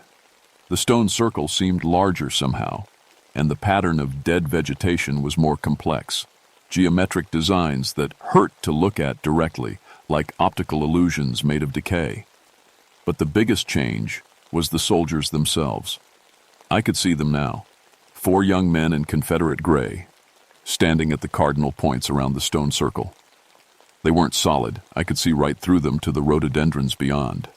But they were definitely there. James, Thomas, Samuel, and William, just like in my dreams. They were singing, mouths open in perfect harmony, but their eyes were fixed on me. "You came back," William said, his voice carrying despite the distance between us. "We knew you would," added Samuel. "We've been waiting so long," said Thomas. "So very long," whispered James. I stepped forward into the circle of stones. The moment my foot crossed the line, the temperature plummeted, and I could see my breath steam, in the moonlight. "What do you want?" I asked. "To be remembered," they said in unison, their voices blending like a chord. "To be found. To rest. I remember you now. I know your names, how you died." "But nobody else does," William said sadly. "Nobody knows we're here. Nobody mourns us. Nobody marks our graves." The singing resumed, but now I could hear the words clearly. It wasn't a hymn or a folk song. It was their story, told in 4-part harmony. How they'd gotten separated from their unit during a retreat. How the storm caught them with no shelter. How they'd died one by one, singing to comfort each other until the cold took their voices forever. "We can't leave," Samuel explained during a pause in the music. "Not until someone bears witness. Not until someone tells our story." "I'll tell it," I promised. "I'll make sure people know." They smiled at that, but it was a sad smile. "It's not enough," Thomas said gently. "We need proper burial, Christian burial, with prayers and recognition." "Where are your bodies?" "Under the stones," James pointed to the circle around me. "But the hollow is hungry now. It's been feeding on our sorrow for so long that it's grown strong. It wants more." As if summoned by his words, the ground beneath my feet began to vibrate. The geometric patterns in the dead vegetation started to glow with a faint, sickly light. And from somewhere deep underground I heard a sound like breathing, slow, ancient, and utterly alien. "Run," William said urgently. "It knows you're here now. It wants to add your voice to ours." The breathing sound grew louder, and the ground under the stone circle started to crack. Through the gaps, I saw something that made my sanity reel. A vast, dark space filled with bones that glowed with the same sick light as the vegetation patterns. Not just 4 soldiers' worth of bones. Hundreds of them, maybe thousands, arranged in complex spirals and circles, all humming with that subsonic frequency that had been driving my equipment crazy. "My God," I whispered. "God abandoned this place long ago," sad. A new voice. Deeper, older, and definitely not human. The 4 soldiers looked terrified. They started backing away from the stone circle as something began rising from the cracked earth. It wasn't solid like they were. It was more like a shadow with weight, darkness that moved with purpose. "We tried to warn you," William said, his voice growing fainter. "The hollow feeds on sorrow, on death, on forgotten souls. We've been keeping it satisfied with our own endless grief, but it's growing stronger. It wants new voices for its choir." The thing rising from the ground was massive, a writhing column of shadow and bone that towered over the clearing. I could see faces in its surface, dozens of them, all twisted in expressions of eternal anguish, and I could hear them singing, a chorus of the damned that made the soldiers' beautiful harmonies sound like a whisper.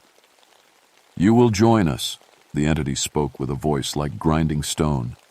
"Your sorrow will feed us. Your voice will strengthen our song." I stumbled backward, but the rhododendron walls had changed. They were taller now, and completely solid, no gaps, no way through.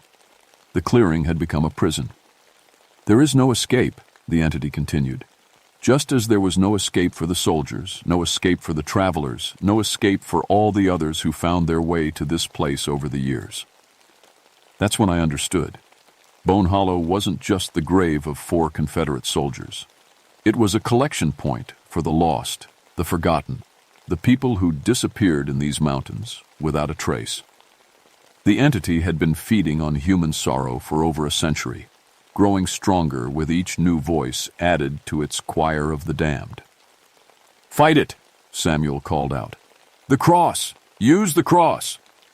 I pulled out my mother's wooden cross, and it immediately began to glow with warm, golden light. The entity recoiled, hissing like the water on a hot skillet. "That won't hold us long," it growled. "Faith weakens, hope dies, sorrow is eternal." The 4 soldiers were fading, their forms becoming more translucent as the entity drew power from their presence. But they were still fighting. "The stones," Thomas managed to say. "Break the circle, disturb the pattern." I looked at the ring of rocks around me. They weren't random, they were positioned precisely, part of the geometric design that channeled the hollow's power. If I could break the pattern... The entity lunged toward me, a wave of darkness and screaming faces. I dove to one side and grabbed the nearest stone, a chunk of granite about the size of my head. It was shockingly cold, and touching it sent images flooding through my mind. All the people who had died in this place, all the sorrow that had been harvested here. But I held on and rolled the stone out of position. The effect was immediate. The entity's scream shook the ground, and several of the bone formations visible through the cracks crumbled. The geometric patterns in the vegetation flickered and dimmed. "More," William urged. "Break the circle completely."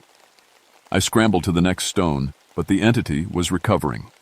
Tendrils of shadow whipped toward me, and where they touched my skin, I felt overwhelming despair. Every sad moment of my life magnified 100-fold. The stone was heavier than the first, but I managed to shove it aside just as another tendril wrapped around my leg. The cold was incredible, like being grabbed by winter itself. "You cannot win," the entity hissed. "We are sorrow eternal. We are the grief that never heals." But as I broke the third stone's position, something changed. The soldiers were becoming more solid, not less. The entity's grip on them was weakening as its geometric power structure crumbled. "Keep going," James encouraged. Only one stone left. But the entity had figured out what I was doing, and it threw everything it had at stopping me.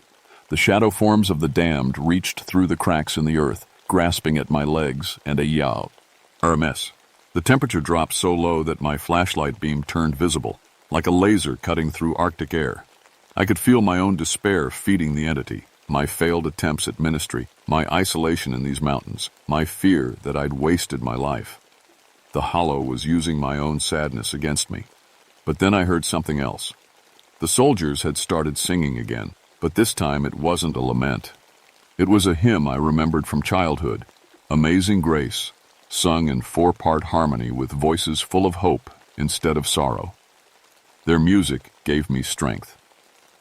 I reached the final stone and, with every ounce of will I had left, rolled it away from its position. The entity's scream shattered the air. The geometric patterns collapsed entirely, and the bone formations below ground crumbled into dust. The shadow creature began to dissolve, its collected voices finally free to move on. "Thank you," the 4 soldiers said in unison as they began to fade. But they were smiling now, really smiling. "Thank you for setting us free." As the entity died and the soldiers departed, the oppressive atmosphere lifted from Bone Hollow. The rhododendron walls returned to normal, and I could feel a warm breeze stirring the dead grass. But I wasn't done yet. The clearing was quiet now, truly quiet, without the unnatural silence that had haunted it before. Even the dead vegetation looked less ominous, more like ordinary plant disease and less like geometric horror. But I had made a promise, and I intended to keep it. Over the next month, I worked with the local historical society and several churches to arrange a proper memorial service for the 4 Confederate soldiers buried in Bone Hollow. We couldn't identify them individually. Their records had been lost long ago, but we could acknowledge their sacrifice and their suffering. On July 28, 1985, about 30 people gathered in this clearing for a simple ceremony. Pastor Williams from the Methodist Church said prayers for the forgotten dead, and we placed a small stone marker identifying the site as a Civil War grave. Mrs. Patterson had found an old photograph of Company B, 23rd Virginia Infantry, which had gone missing during the retreat from Mount Rogers. We figured our 4 soldiers were probably among those faces. The local paper ran a story about the memorial service, calling it a long overdue tribute to the forgotten fallen. I gave an interview focusing on the historical significance of the site, carefully avoiding any mention of supernatural encounters. But the story didn't end with the memorial service.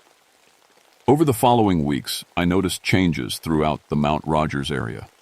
Wildlife began returning to the affected zone.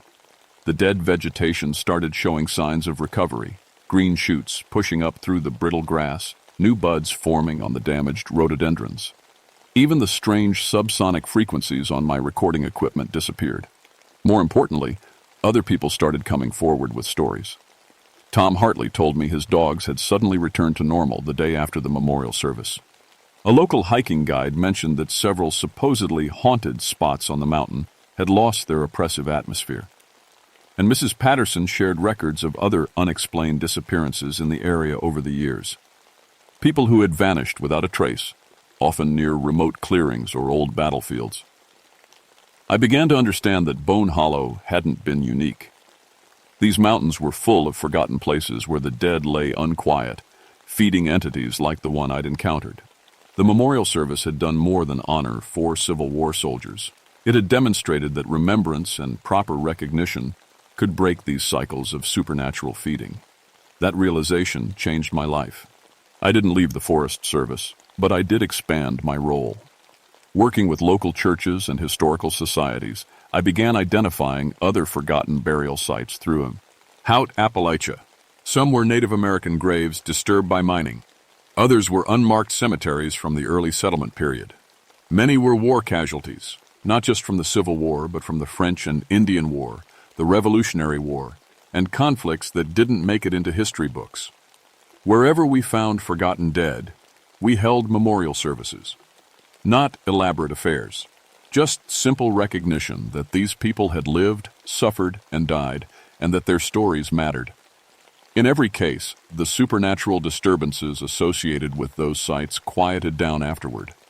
My brother Marcus, the Methodist minister I'd barely spoken to since leaving seminary, reached out after he heard about the Bone Hollow Memorial.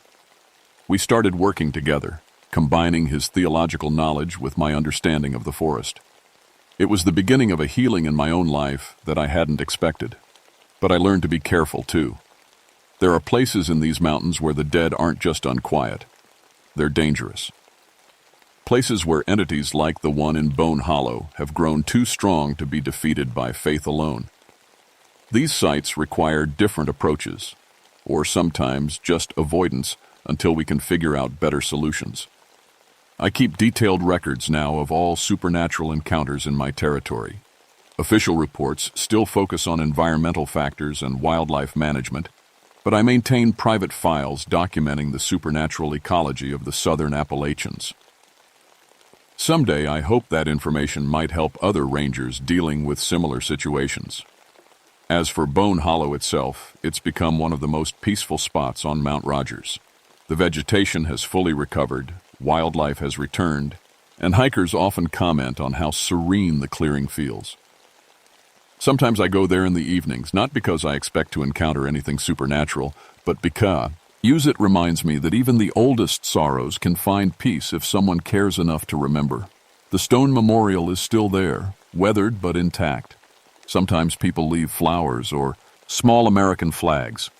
A few times I've found notes tucked under the marker, messages from visitors who felt moved to leave some token of remembrance for the 4 soldiers who died there so long ago. The supernatural activity in my sector has decreased dramatically since 1985, but it hasn't disappeared entirely. There are still unexplained sounds, still cold spots in areas where wildlife refuses to go. The difference is that now I know what to listen for, what to watch for, and most importantly, how to help. Because that's what I learned in Bone Hollow. The dead don't usually want to hurt us. They just want to be remembered, to have their stories told, to know that their lives and deaths meant something to someone. Sometimes the most powerful tool a forest ranger can carry isn't a radio or a first aid kit. It's the willingness to bear witness to forgotten sorrow and speak for those who can no longer speak for themselves. And sometimes, late at night when the wind is just right, I still hear singing in these mountains. But now it sounds like gratitude instead of grief.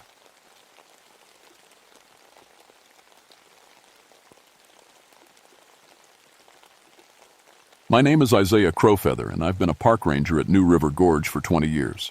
That's 2 decades of pulling stupid kids off cliff faces, finding lost hikers, and dealing with people who think nature is some kind of playground. But what happened in October of '91 changed everything I thought I knew about these mountains. I'm 46 now, old enough to know better than to believe the stories my Cherokee grandmother used to tell. Stories about giant birds that lived on the highest peaks, birds that controlled the storms and protected sacred places. She called them thunderbirds, and she said they were older than the mountains themselves.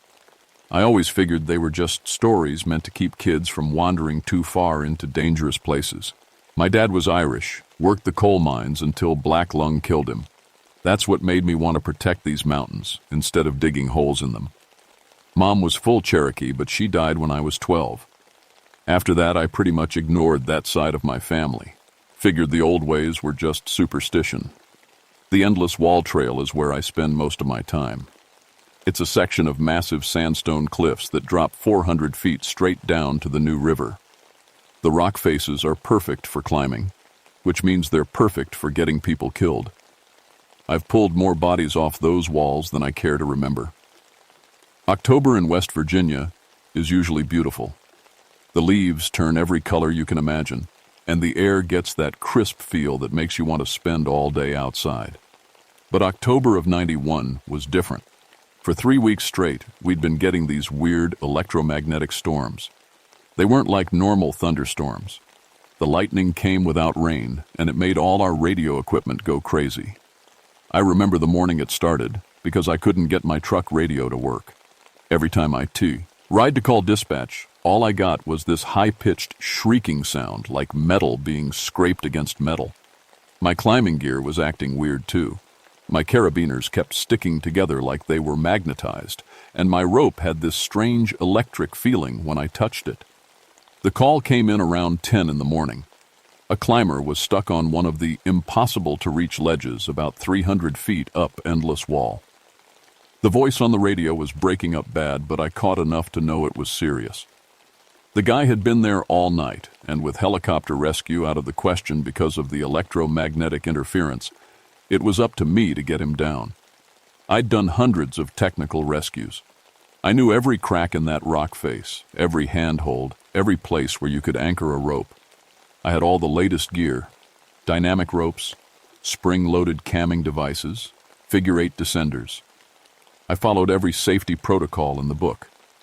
But as I packed my gear that morning, I had this feeling in my gut that something was wrong. The climb up to the rescue point should have taken me 40 minutes. I knew the route by heart, but as I got higher, things started feeling off. The rock felt different under my hands, rougher somehow, and there was this smell in the air like ozone before a lightning strike, but stronger, much stronger. When I finally reached the area where the climber was supposed to be, I saw something that made me stop dead in my tracks. There was a ledge there that I'd never seen before, about 20 feet wide and perfectly flat. And on that ledge was the biggest nest I'd ever seen in my life. The thing was huge, maybe 30 feet across, made out of tree branches as thick as my arm. But mixed in with the branches were pieces of metal, car parts, chunks of airplane fuselage, sections of radio towers, all of it twisted and woven together like some kind of giant sculpture. That's when I saw the feathers. They were scattered around the base of the nest, each one bigger than my hand. But they weren't like any bird feathers I'd ever seen. They were metallic, with an oily sheen that caught the light wrong. And when I got close enough to touch one, I could feel electricity running through it, making the hair on my arms stand up. I tried to radio for backup, but all I got was that shrieking sound again. That's when I realized I was completely on my own, 400 feet up a cliff face, looking at something that shouldn't exist. And somewhere in that impossible nest, there was a man who needed help. I'd been climbing these cliffs for 20 years, and I'd never seen anything like that nest. The smart thing would have been to rappel down and call for backup, wait for the electromagnetic storms to pass. But there was a man up there, and that's what I was paid to do: save people who got themselves into trouble. I anchored my rope to a solid piece of rock and started working my way toward the ledge. As I got closer, I could hear something that made my skin crawl. It was like breathing, but huge, deep, slow breaths that seemed to make the whole cliff face vibrate. The metallic feathers were everywhere, some of them as long as my arm. They crackled with static electricity when the wind moved them.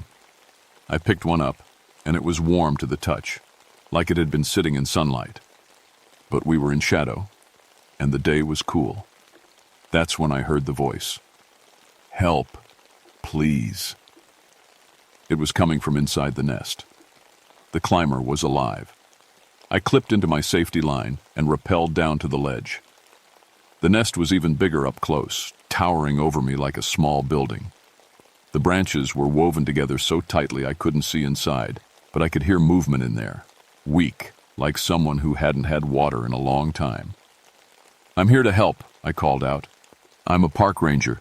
Can you tell me your name?" "Tom," came the reply. "Tom Hendricks. I've been here. I don't know how long. I can't move." I found an opening in the side of the nest, just big enough for a person to crawl through. It was like entering a cave made of branches and metal. The smell of ozone was so strong it made my eyes water. And there, in the center of this impossible structure, was Tom Hendricks. He was young, maybe 25, wearing a climbing harness and a helmet with a headlamp that had long since died. But what scared me was the way he was just sitting there, staring straight ahead like he couldn't see me. "Tom, can you hear me? I'm going to get you out of here." He turned toward my voice, and I saw that his eyes were completely white. Not blind white. They were glowing with the same oily sheen as the metallic feathers. "It comes at night," he whispered. "It comes with the lightning." That's when I heard it. A sound like wind, but wrong. Too regular, too powerful. Like something enormous was breathing just outside the nest. I grabbed Tom under the arms and tried to lift him, but he was completely limp. Dead weight. I'd have to carry him out, which meant leaving most of my gear behind and hoping my single rope would hold both our weights. As I dragged him toward the opening, the breathing sound got louder. And then I heard something that made every instinct in my body scream at me to run. Footsteps. Huge footsteps landing on rock with a sound like thunder. I peered through the opening in the nest, and what I saw made me question everything I thought I knew about the world. There was a shadow on the cliff face. But it wasn't the shadow of anything that should exist. It was the shadow of something with wings that stretched across the entire canyon. Wings that moved with slow, deliberate beats that matched the breathing sound. The electromagnetic interference was getting worse. My metal gear was vibrating against the rock, and I could taste copper in my mouth. Every filling in my teeth was achingly sore. I'd bitten down on a live wire. That's when the nest started to shake. Something enormous had landed on the ledge outside. I could hear it moving around, the sound of claws scraping against stone. And then, impossibly, I heard something that sounded like a voice, but it wasn't coming through the air. It was coming through the metal in the nest, through my climbing gear, through the fillings in my teeth. "Who disturbs the crown of thunder?" The words weren't English, but somehow I understood them. They resonated through every piece of metal around me, making the whole nest ring like a giant bell. Tom's eyes suddenly focused on mine, and for a moment, he looked completely normal. "It's the Guardian," he whispered. "It's been waiting for you." That's when the nest wall exploded inward, and I got my first real look at the Thunderbird. It wasn't a bird. Not really. It was something older, something that might have been the inspiration for every dragon and giant eagle legend that ever existed. Its head was serpentine, covered in those metallic feathers that sparked with electricity. Its eyes were the size of dinner plates, and they glowed with the same white light I'd seen in Tom's eyes. But it was the intelligence in those eyes that really scared me. This wasn't some animal acting on instinct. This was something that could think, something that could plan, and it was looking right at me. The thunderbird filled the opening of the nest, its massive head swaying back and forth like a snake deciding whether to strike. Up close, I could see that its feathers weren't really feathers at all. They were something like metallic scales that moved and shifted with their own electric current. Lightning played across its surface in patterns that almost looked like writing. "You climb in sacred places," the voice said inside my head. "You disturb the old agreements." I didn't know what it was talking about, but I knew I had to get Tom out of there. I grabbed him under the arms and started dragging him toward what looked like another opening in the back of the nest. The thunderbird's head tilted, and those dinner plate eyes followed my movement. When it opened its beak, I could see rows of teeth like metallic daggers, each one crackling with electricity. "The weak one stays," it said. "He failed the test. But you have the old blood." That stopped me cold. "The old blood?" "I don't know what you're talking about," I said out loud. "I'm just here to help this man." The creature made a sound that might have been laughter, if laughter could sound like thunder rolling through a canyon. "Cherokee blood. Stormwalker blood.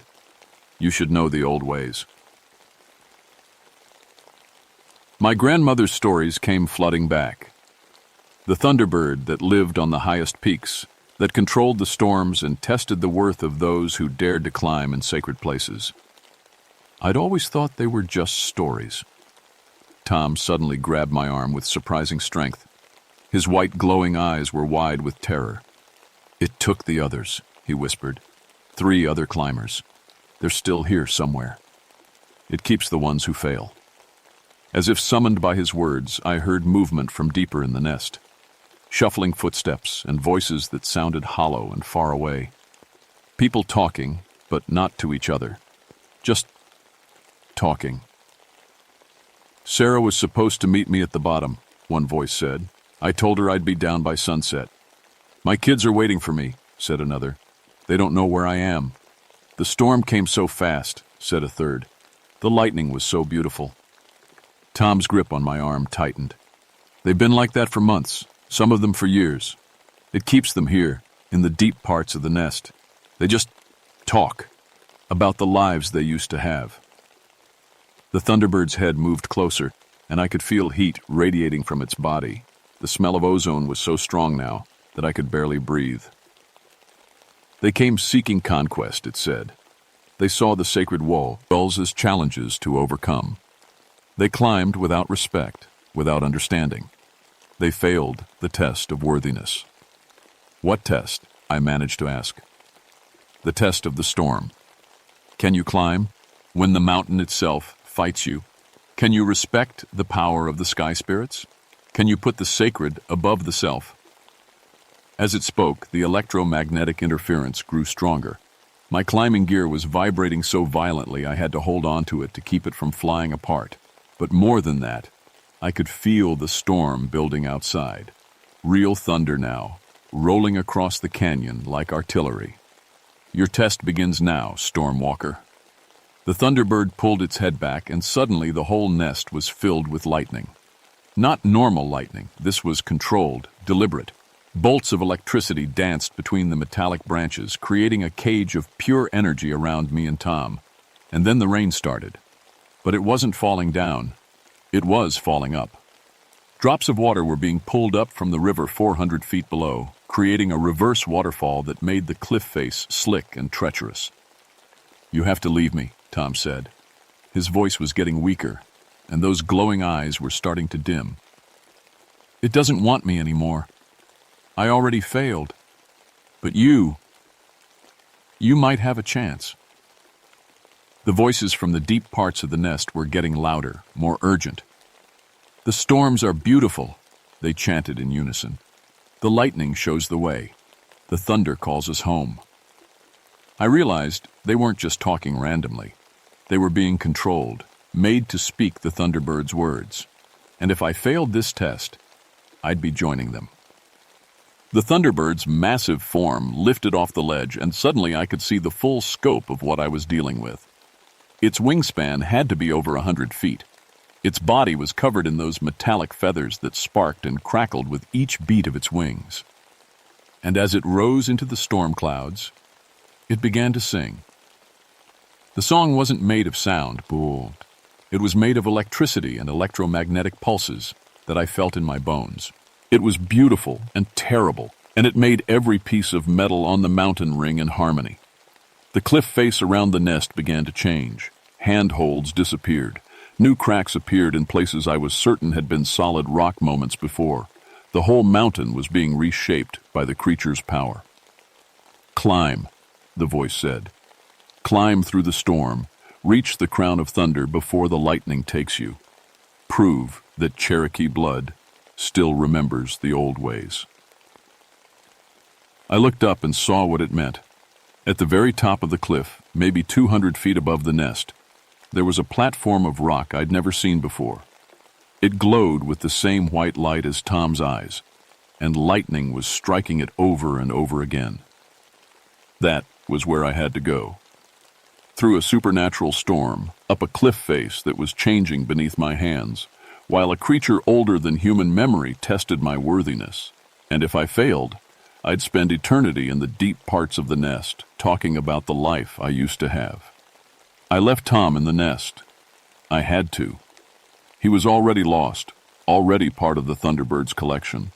But maybe, if I could pass this test, I could save him, save all of them. The climb began the moment I left the nest. The rock face that I'd known for 20 years was completely different. Holds that had been solid were now crumbling under my fingers. Cracks that had been too narrow to use were now wide enough to jam my whole fist into. It was like the mountain was alive, changing to make the climb as difficult as possible. The reverse waterfall made everything slippery. Water was flowing upward along the cliff face, carrying debris from the river below. I had to time my moves between the strongest surges, or risk being knocked off the wall by a chunk of driftwood traveling at 40 miles per hour. But it was the lightning that nearly killed me. It wasn't random. Each bolt was aimed, deliberate, striking just close enough to make me lose my grip without actually hitting me.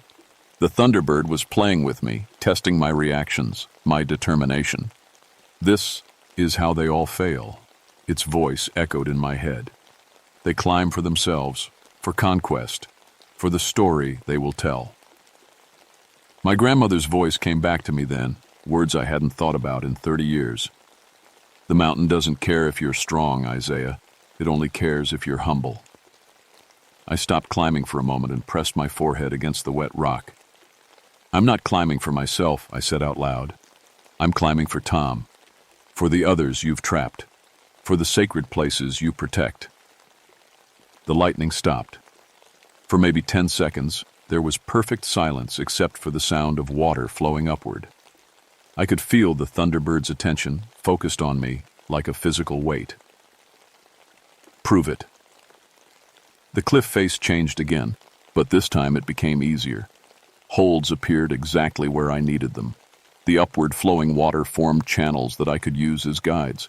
The electromagnetic interference faded enough that my gear stopped vibrating. But with each foot of elevation I gained, I could feel the creature's power growing stronger. The crown of thunder was getting closer, and the air itself was becoming electric. My hair was standing on end, and I could taste metal with each breath. When I was 50 feet from the top, I saw them. The other climbers, the ones who had failed the test. They were embedded in the rock face like fossils, but they were still alive. Their eyes glowed with that same white light, and they reached out to me as I climbed past. "Join us," they whispered. "The storm is so beautiful from inside. The lightning shows everything. We understand now." One of them grabbed my ankle, and for a moment I felt what they felt. The peace of giving up. The joy of becoming part of something larger than yourself. The electric ecstasy of being connected to the storm itself. It would be so easy to just let go, to sink into the rock and become another guardian of this sacred place. But then I heard Tom's voice from far below, weak but still human. "Please," he called, "don't leave us like this." That snapped me back. I pulled free from the fossil climber's grip and continued up. But now I understood what the test really was. It wasn't about climbing skill or physical courage. It was about choosing to remain human in the face of something that offered transcendence. The Crown of Thunder was a circle of standing stones at the very top of the cliff, each one taller than a man and carved with symbols that hurt to look at directly. Lightning struck each stone in turn, creating a pattern of energy that spiraled up into the storm clouds. And in the center of the circle, waiting for me, was the Thunderbird. It had changed again, becoming less bird-like and more elemental. It was made of storm clouds and lightning now, only occasionally taking solid form. Its voice came from the thunder itself. "You have climbed well, Stormwalker. You remember the old ways. But the final test remains. What do you want from me?" The sacred places must be protected. The Cherokee knew this. They made agreements with the old powers, promises that have been forgotten. Climbers come now seeking only conquest, only the thrill of victory over nature. They must be reminded of their place. I understood then. The Thunderbird wasn't evil. It was doing what it thought was necessary to protect something sacred. But its methods were wrong, trapping people instead of teaching them. "There has to be another way," I said. "People can learn respect without being imprisoned." The creature's form solidified, and those massive eyes focused on me with interest. "You would take responsibility? You would ensure the sacred places remain sacred?" "Yes, I'll teach them. I'll make sure people understand what this place really is. And if they refuse to learn, if they continue to climb without respect?" I thought about that, about the weight of what I was promising. "Then I'll stop them myself, but I won't trap them. I'll find another way." The lightning stopped. The reverse waterfall collapsed back down toward the river. The electromagnetic interference faded, and for the first time in hours, I could hear normal sounds again. Wind in the trees, water flowing in its proper direction. "Very well, Stormwalker. You will be the new keeper of the Crown of Thunder. The old agreements are renewed." The Thunderbird began to fade, becoming transparent, becoming one with the storm clouds above. "But remember, the sacred must remain sacred. If you fail in this duty, if you allow the old ways to be completely forgotten, we will return. And next time, there will be no test."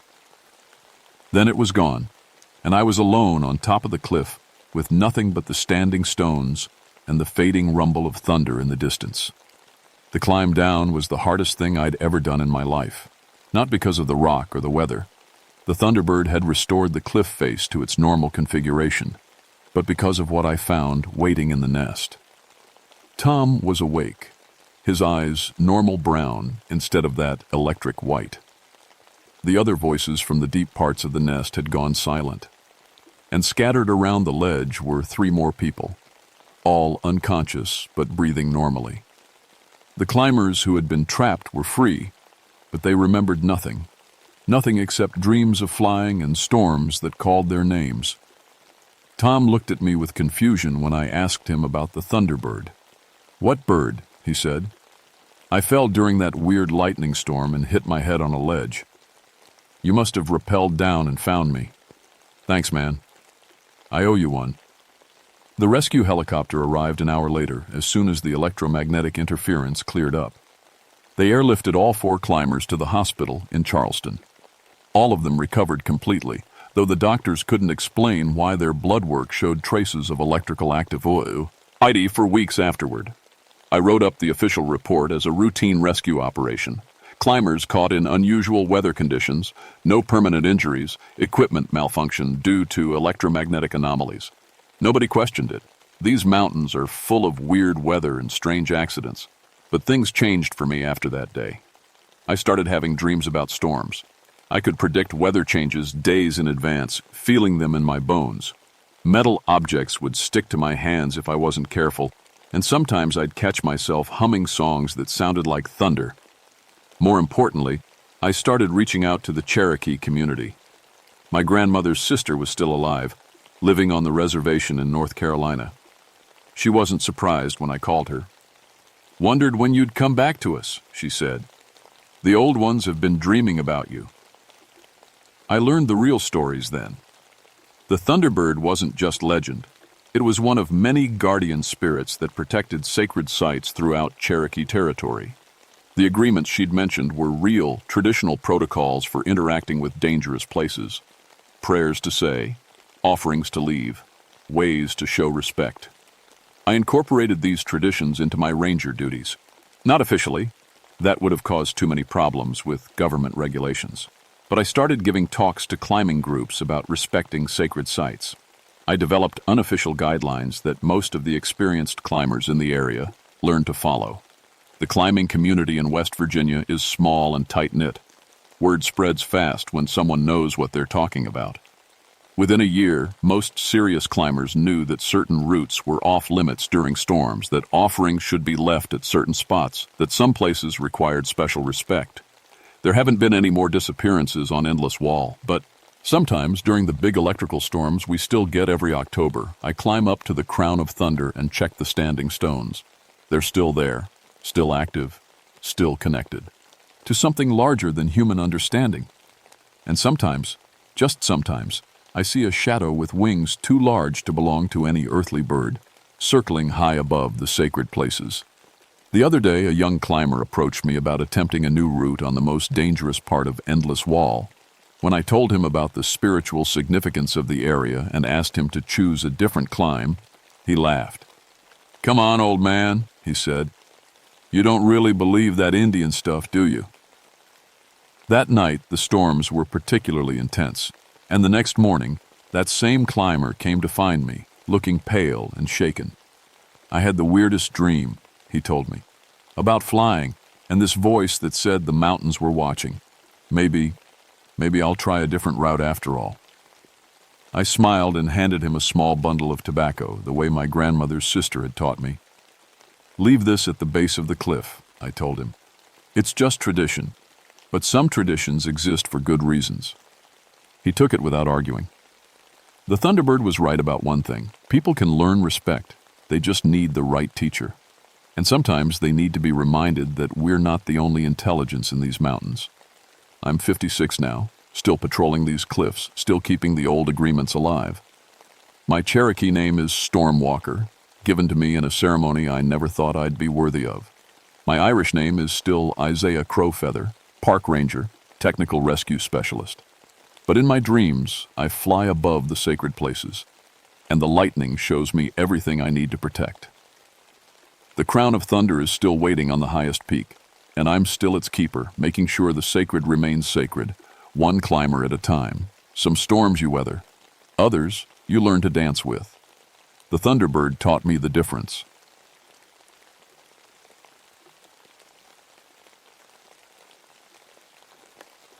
My name is Margaret Holloway, and I've been a park ranger on the Blue Ridge Parkway for 17 years. I've pulled lost hikers from ravines, tracked missing hunters through blizzards, and found children who wandered off trails more times than I can count. In all those years, lost children always leave traces. Always. A broken branch where they pushed through bushes, small footprints in mud.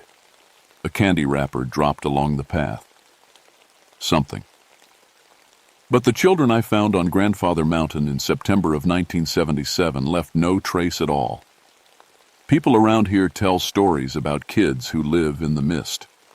Old mountain folk claim these ghost children lure the living away to play forever in the clouds. I never believed any of it. I'm 41 years old, a former school teacher, and I deal in facts. Missing persons cases have explanations.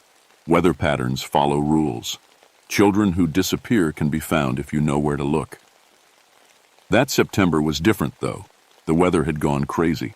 Temperature inversions kept thick fog sitting on the mountain peaks like a heavy blanket. You could climb above it and look down at a sea of white mist filling every valley. It was beautiful, but dangerous. Hikers got turned around. Visibility dropped to nothing. The fog muffled sounds in strange ways. I should have known something was wrong when the birds stopped singing. It started on a Tuesday morning. The Hendersons called in around sunrise, voices shaking with panic. Their 8-year-old daughter, Emma, had wandered away from their campsite during the night.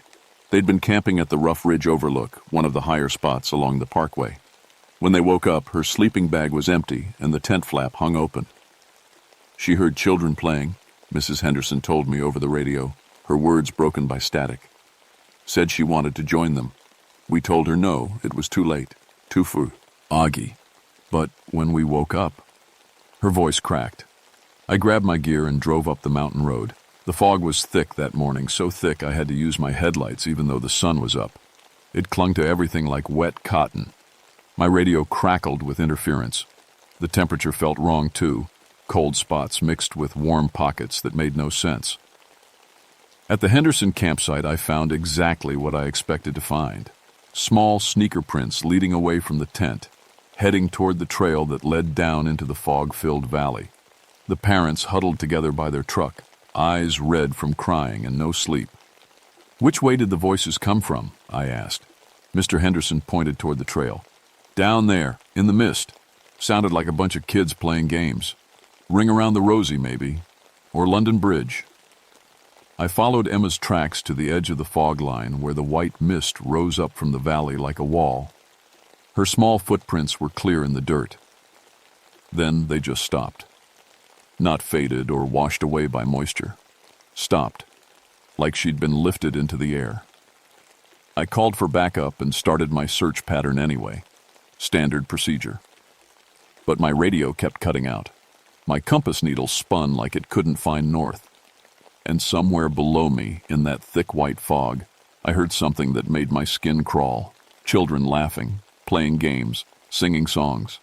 Just like the Hendersons said. I've done hundreds of searches, but I'd never seen fog act like this. It stayed perfectly still even when wind blew across the ridge. The edge of it looked solid, like you could reach out and touch it. Worst of all were the sounds coming from inside. "Emma!" I called out. My voice got swallowed up by the mist immediately. No echo, no response. Just that awful quiet that fog brings, broken only by those distant children's voices. I clipped a safety rope to a tree and head down into the white. The temperature dropped 20 degrees the moment I stepped inside. My flashlight beam only reached about 3 feet. The fog pressed against me like something alive, cold and damp and wrong.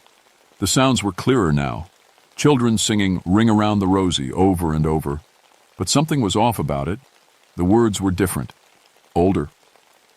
"Ring a ring of roses, a pocket full of posies. Achoo, achoo, we all fall down." That's not how the song goes. Not the version kids sing today. I followed what looked like a path, though I couldn't be sure. The fog played tricks with distance and direction. Sometimes I heard the children close by, maybe just 10 feet away. Then their voices would sound far off, like they were calling from the bottom of a deep well. After what felt like an hour, but was probably only 20 minutes, I found something that stopped me cold. A small pink sneaker sitting on a flat rock. Not Emma's. This one looked old. The style was wrong, like something from decades ago. The leather was cracked and faded. Next to it was a cornhusk doll, the kind mountain kids made 100 years ago. Then I heard them again. Not just singing this time. Talking. "Want to play with us?" A little girl's voice asked from somewhere in the white. "We know lots of games." "Emma?" I called back. "Emma Henderson, is that you?" Giggles answered me. High, sweet children's laughter that seemed to come from everywhere at once. "Emma's here," another voice said. A boy this time. "She likes our games. She wants to stay and play forever." My hands were shaking as I unclipped my radio. Nothing but static. The fog seemed to press closer, making it hard to breathe. "I need to talk to Emma," I said to the mist. "Her parents are worried." "Parents worry too much," the girl's voice replied. "We don't have parents anymore, we just have each other, and now we have Emma." That's when I saw them. Shapes moving in the fog. Small figures running and playing, there 1 second and gone the next. I caught glimpses of old-fashioned clothes, long dresses on the girls, knickers and suspenders on the boys, but their faces, I couldn't quite see their faces. "Where are you from?" I asked, though part of me already knew I didn't want the answer. "From here," the boy said. "We've always been here. Mama says the fog is our home now." I found more things as I kept walking. A wooden toy horse with most of the paint worn off, a cloth ball stitched by hand, a small leather boot that looked like it was made before World War I, all of them sitting on rocks or hanging from tree branches like decorations, like offerings. The children's voices got louder, more excited. New friend, come play with us, lady. We have the best games. We play hide and seek where you never have to come out. We play follow the leader where the leader goes anywhere she wants. We play house where nobody ever has to go home." That's when I heard Emma crying. "I want my mommy," she sobbed. "I want to go home." "But we're having so much fun," the other children cooed. "Don't you want to keep playing? The fog keeps us safe. Nothing bad can happen in the fog." I had to find her. I had to get her out of there. But the fog was getting thicker, pressing against me like cold hands. My flashlight was almost useless now. The children's voices seemed to come from above and below and all around me. And worst of all, I was starting to lose track of which way was up. I found Emma sitting on a fallen log surrounded by shapes I couldn't quite see clearly. She looked up when I called her name, and relief flooded her face. "Ranger Margaret!" She jumped up and ran toward me. "I can't find my way back." But as she moved, the fog swirled around her, and for just a second, I saw them clearly. The children she'd been sitting with. There were maybe 6 or 7 of them, all between the ages of 5 and 10. But they weren't right. Their skin was too pale, almost gray. Their clothes were from different time periods. Some looked like pioneer children, others like they were from the 1920s. And their eyes were empty. Not blind, not closed, just empty, like looking into fog itself. "Don't go," one of the girls said to Emma. She was wearing a faded blue dress with a white pinafore. "We were just getting to the fun part." "I have to," Emma whispered, grabbing my hand. Her fingers were ice cold. "My parents are scared." The fog children moved closer. They didn't walk exactly, more like they floated just above the ground. Their feet made no sound on the leaves and rocks. "Parents don't understand," the boy in knickers said. His voice sounded like it was coming from underwater. "They want to keep you inside, make you do chores, make you go to school. We never have to do any of that." I pulled Emma behind me and started backing up. But which way was out? The fog had turned everything around. I couldn't see more than arm's length in any direction. "How long have you been here?" I asked them, trying to keep my voice steady. "Forever," the girl in the blue dress answered. "Since the sickness came. Mama brought us into the fog to keep us safe, but then Mama went away. So we stayed." "What sickness?" "The one that made everyone cough," the boy said. "Made people fall down and not get up. But the fog kept us safe. The fog always keeps us safe." The flu pandemic of 1918. I remembered reading about it in local history books. Whole families died. Children left orphaned. Some bodies never found because families fled into the mountains. "That was a long time ago," I said gently. "Time doesn't work the same in the fog," another child said. This one looked even older, maybe from the Civil War era based on her dress. Sometimes it's 1918, sometimes it's 1863, sometimes it's yesterday, sometimes it's tomorrow. Emma squeezed my hand tighter. "They showed me games from different times," she whispered. "They know games from before cars were invented." The fog children started moving in a circle around us. Slowly at first, then faster. "New friends should stay," they chanted. "New friends always stay. The fog keeps everyone safe." That's when I realized we weren't alone. There were other shapes in the mist, adult shapes, moving toward us with the same floating gait. "The grown-ups who came to find us," the boy explained, seeing my terror. "They stayed too. Everybody stays in the fog eventually." A man's voice called out from the white. "Don't fight it. It's peaceful here. No worry, no pain, no loss." Another voice, a woman's. "I came looking for my son in 1952. Found him playing with new friends. We're all together now." More voices joined in.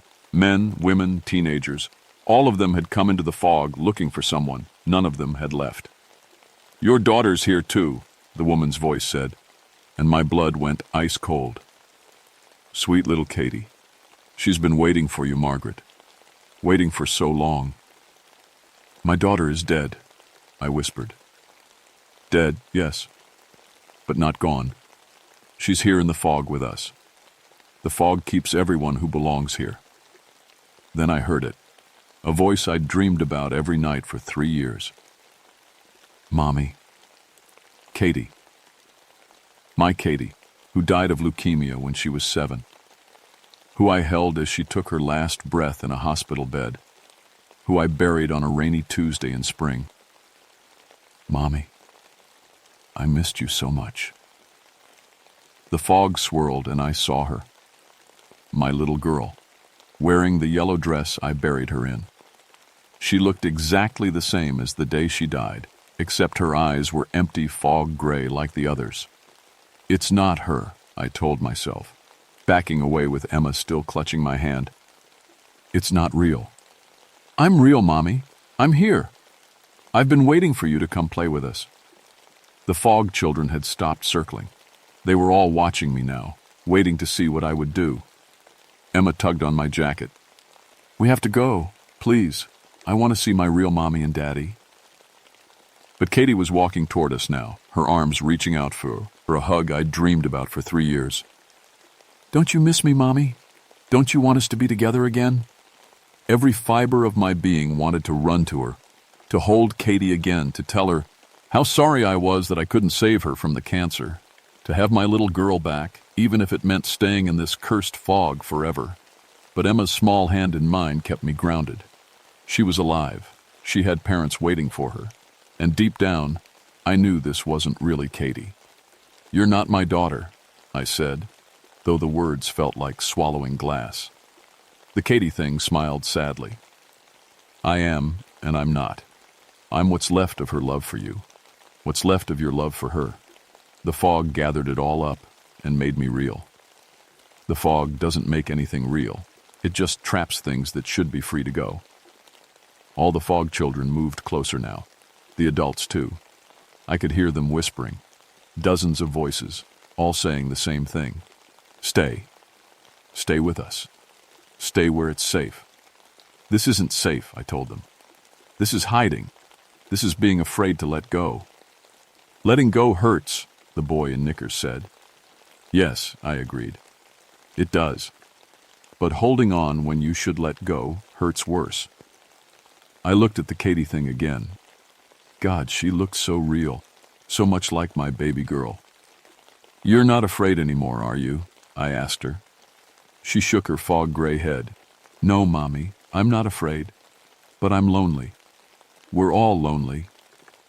Lonely doesn't mean you get to steal other people's children. We just want friends. Then you need to make friends the right way, not by trapping them. The fog was starting to swirl faster around us. I could feel anger in it now. These spirits had been alone for so long, they'd forgotten how to be anything but selfish with the living. "Emma needs to go home," I said firmly. "All the children who don't belong here need to go home." "No!" The fog children's voices rose together in a horrible wail. "No one leaves! Everyone stays!" The fog pressed against us like a living thing, trying to push us down, trying to make us sit and stay and play forever. Emma cried out, as cold hands grabbed at her clothes. That's when I understood. They weren't evil, these lost souls. They were just scared and lonely and desperate, like any children who'd been abandoned too long. "I know you're scared," I called out over their wailing. "I know what it's like to lose someone you love. But keeping Emma won't bring back what you lost. It'll just create more loss." "We don't want to be alone," the girl in the blue dress sobbed. "You don't have to be alone," I said gently. "But you can't force people to stay with you. Love doesn't work that way." I felt the fog loosening its grip slightly. "Emma's parents love her the way you were loved, the way Katie was loved. If you take her away from them, you'll be creating the same pain you felt when you lost your families." The Fog children looked at each other. For the first time, doubt crept into their empty eyes. "But if we let her go, we'll be alone again," the boy whispered. "No," I said, and I looked directly at the Katie thing. "You'll be free to find the people who are waiting for you, the people who went ahead." Katie smiled then, and for just a moment, her eyes weren't fog gray anymore. They were brown, like they used to be, like mine. "Will you be okay, Mommy, if I go?"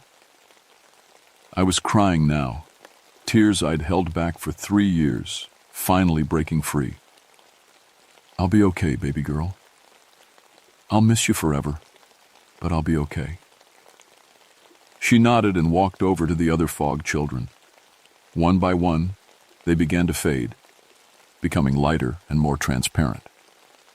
"Thank you," the girl in blue whispered as she disappeared. "Thank you for teaching us how to let go." The fog started to lift. Emma and I climbed out of the valley as the mist dissolved around us like a bad dream. The sun was setting, painting the sky orange and pink. My radio crackled back to life with frantic calls from the other search teams. "Base, this is Margaret," I said. "Found her. We're both okay." The Hendersons cried when they saw Emma running toward their truck. They hugged her and hugged me and asked 100 questions about where she'd been and how we'd found our way out.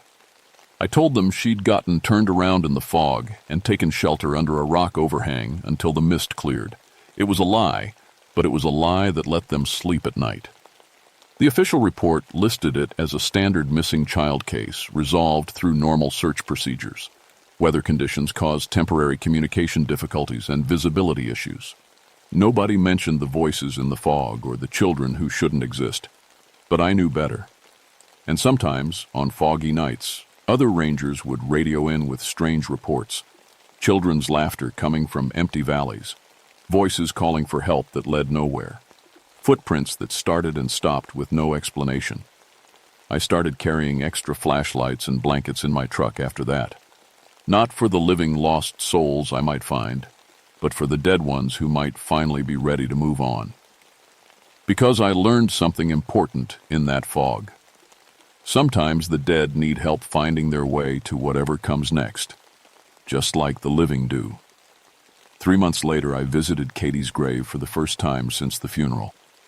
I brought yellow flowers, her favorite, and told her about Emma and the Fog children and how proud I was that she'd learned to let go. The headstone was warm under my hand despite the cold November air. "I love you, baby girl," I whispered, "but I'm glad you're not trapped anymore."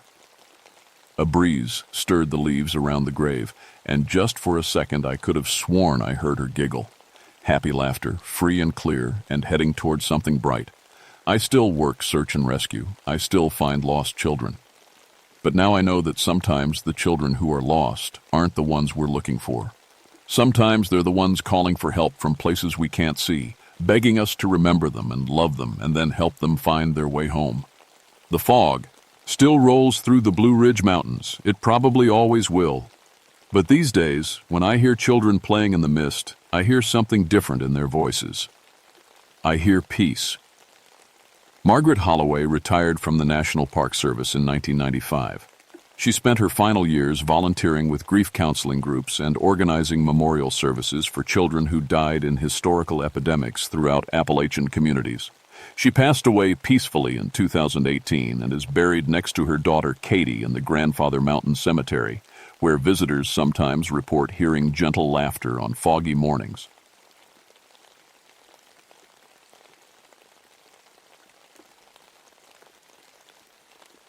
My name is Solomon Blackwood, and I've been fighting fires in these mountains for 24 years.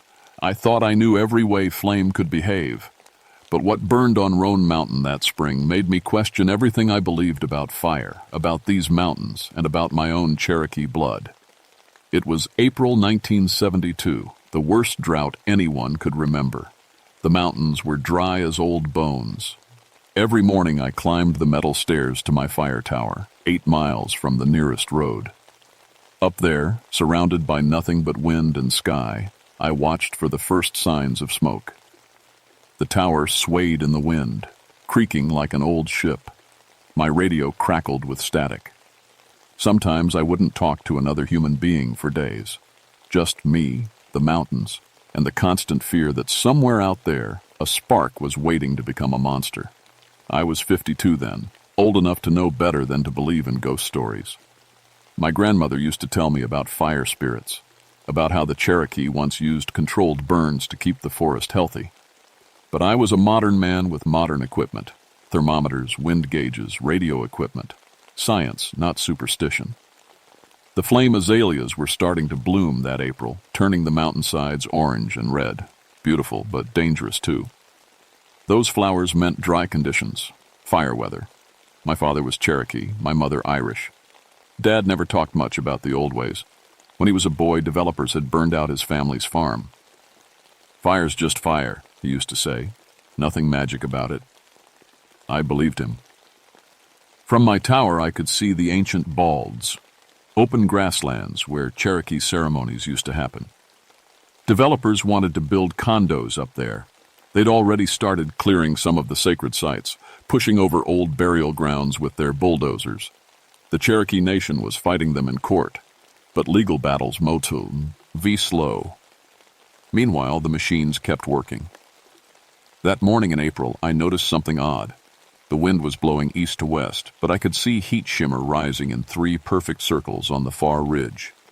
Heat shimmer usually moves with the wind. These circles stayed perfectly still. I checked my instruments. Everything looked normal. Temperature, humidity, wind speed, all within expected ranges. But those circles bothered me. In all my years watching these mountains, I'd never seen heat patterns like that. I radioed the dispatcher. "This is Tower 7. I'm seeing unusual heat signatures on the North Ridge. No visible smoke, but something's generating thermal activity." "Copy that, Solomon. Want me to send a patrol?" "Not yet. I'll keep watching." But as the day wore on, those circles grew bigger. And stranger still, they seemed to be following the old Cherokee trails, the ones that led to the ceremonial grounds. By evening, I was starting to get worried.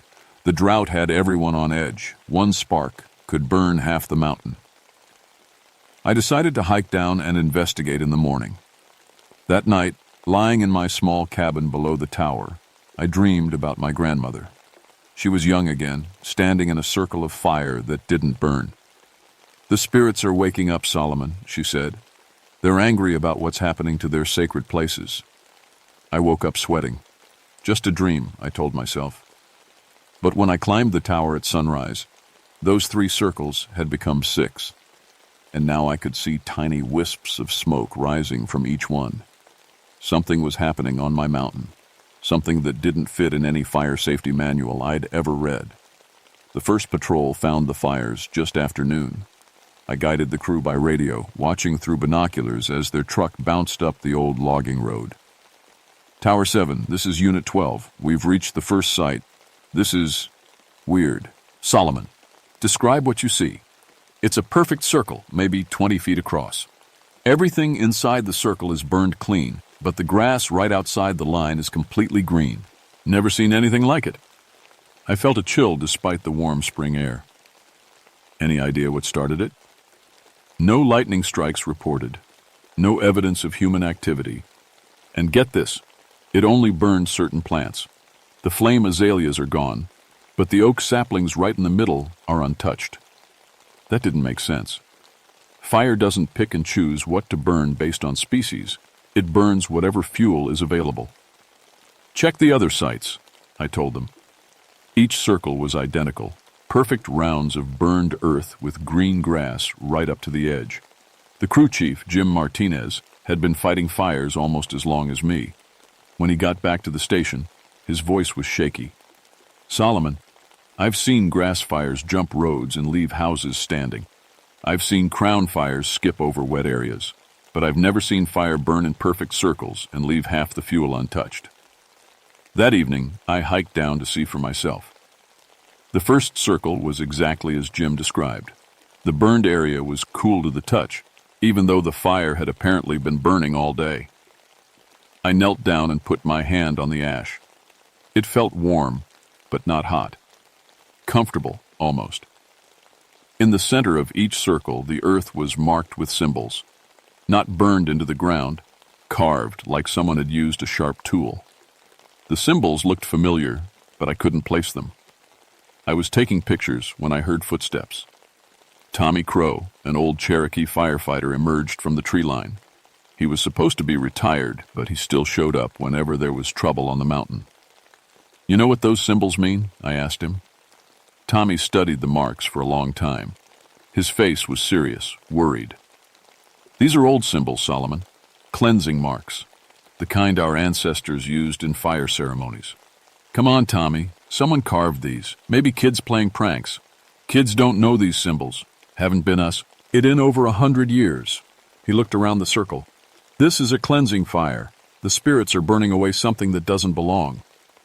I wanted to argue, but something in his voice stopped me. Tommy had grown up hearing the old stories from people who remembered them firsthand.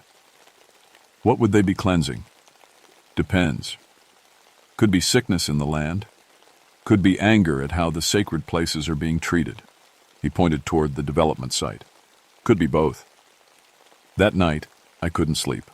Every time I closed my eyes, I saw those perfect circles. At 3 a.m., I climbed back up the tower to check the instruments. The temperature readings made no sense. According to my gauges, the air temperature around those 6 circles was 20 degrees cooler than the surrounding area, but I'd felt warmth when I touched the ash. Then I saw the flames. 6 columns of fire, each about 10 feet tall, rose from the circles like giant candles. They burned steady and bright, but they gave off no smoke, no heat signature on my instruments. According to my equipment, those fires didn't exist. I rubbed my eyes, thinking I was hallucinating from stress and lack of sleep. But when I looked again, the flames were still there. Beautiful, impossible flames that burned without fuel. I reached for my radio to call it in, then stopped. What would I say? That I was seeing ghost fires? They'd pull me off the mountain and send me for a psychological evaluation. Instead, I watched. The flames burned for exactly 1 hour, then vanished. When sunrise came, I hiked back down to the circles. No new ash, no signs the fires had burned at all. But the carved symbols were deeper, clearer, and there were 12 circles now instead of 6. By the end of the week, we had 37 circles scattered across the mountain. The development company was getting nervous. Their workers reported equipment fail, errors, unexplained accidents, and strange sounds at night. "It's like the mountain doesn't want us here," one of the bulldozer operators told his supervisor. The supervisor laughed it off. "Mountains don't have opinions. Keep working." But I was starting to think maybe they did. The first time I saw him, I thought it was just another firefighter. A tall man in old-fashioned gear, standing at the edge of one of the burning circles. It was 3 in the morning, and I was doing another tower watch. I called down to him. "Hey, you're not supposed to be up here alone." He turned and looked up at me. Even from 100 feet away, I could see his eyes. They glowed like coals in the darkness. When he smiled, flames flickered between his teeth. I blinked, and he was gone. The next morning, I told myself it was exhaustion. Too many long nights, too much stress. But the circles kept multiplying, and strange things kept happening. Workers at the development site reported tools that became too hot to hold, even in the cool morning air. One bulldozer caught fire for no reason. It just burst into flames while parked overnight. The fire department came, but by the time they arrived, there was nothing left but ash arranged in a perfect circle. "Electrical fire," the fire chief said. But I saw the worry in his eyes. Tommy Crow started spending more time on the mountain. He brought other Cherokee elders with him, old men and women who spoke in hushed voices and left small offerings at the edge of the circles. "They're getting stronger," Tommy told me one evening as we watched 3 columns of fire dance in the distance. "The spirits. They've been sleeping for a long time, but all the digging and clearing woke them up." "Spirits don't exist, Tommy." "Then what's making those fires burn without fuel? What's carving those symbols? What's scaring those bulldozer drivers so bad they won't work after dark?" I didn't have answers. My instruments recorded everything as normal. But my eyes saw impossible things. Fires that burned uphill against the wind. Flames that gave warmth instead of heat. Shadows that moved when no one was there to cast them. The worst part was how the fires affected me. Standing near the circles, I felt different, calmer, like I was coming home after a long trip. The Cherokee part of me that I'd always ignored started waking up, remembering things my grandmother had told me decades ago. Stories about fire spirits who protected sacred places, legends about ancestors who could speak through flames, tales of how the Cherokee had lived with the mountain spirits for thousands of years before the forced removal, before the Trail of Tears scattered the people and left the sacred places empty. One night, I made a decision that probably should have gotten me fired. Instead of staying in the tower, I climbed down and walked into one of the burning circles. The flames surrounded me, rising up like orange curtains. But they didn't burn. Instead, they felt like warm water, like being wrapped in my grandmother's quilt on a cold night. And I heard voices. Not words exactly, but feelings. Emotions that came from the flames themselves. Anger at the destruction of sacred places. Sorrow for the Cherokee people driven from their homeland. And underneath it all, a deep, patient love for the mountain and everything that lived on it. I understood then what Tommy had been trying to tell me. These weren't just random fires. They were the mountain's immune system fighting off an infection. The spirits weren't trying to hurt anyone. They were trying to heal damage that had been done to something sacred. But the development company didn't see it that way.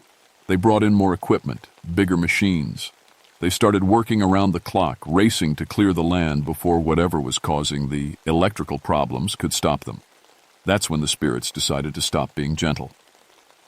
The next morning, every piece of heavy equipment on the mountain was found arranged in a perfect circle, melted down to slag. No explosion, no fire hot enough to melt steel, just smooth, clean destruction that left the surrounding trees completely untouched. The development company called in investigators. The insurance adjusters took pictures and measurements. The police looked for signs of sabotage or arson. They found nothing that made sense in the normal world. But I knew what had happened. I'd seen the fire spirits in their true form now.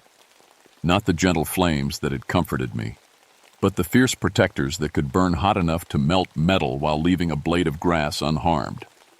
The mountain had declared war, and the spirits were just getting started. The development company wasn't giving up. They brought in armed security guards and started working only during daylight hours. They hired engineers to study the anomalous thermal events and meteorologists to explain the unusual weather patterns. But they couldn't explain the fire spirit I met on the old Cherokee Trail. It was noon on a cloudless day when I saw him again. This time he didn't disappear when I looked directly at him. He was tall and lean, wearing traditional Cherokee clothing that seemed to be made of flame and shadow. His face was kind but sad, like someone carrying the weight of old sorrows. "You know who I am," he said, and his voice sounded like wind through dry leaves. "You're one of the fire spirits, the ones protecting this place." "I am one of many. We have slept since our people were taken from this mountain, but the desecration of our sacred places has awakened us." I felt no fear standing there talking to a being made of fire and memory. Maybe because I finally understood that he was protecting something I should have been protecting all along. "What do you want?" "To restore balance, to honor the sacred places, to ensure that the ceremonies can continue as they were meant to. The development company won't stop. They've invested too much money."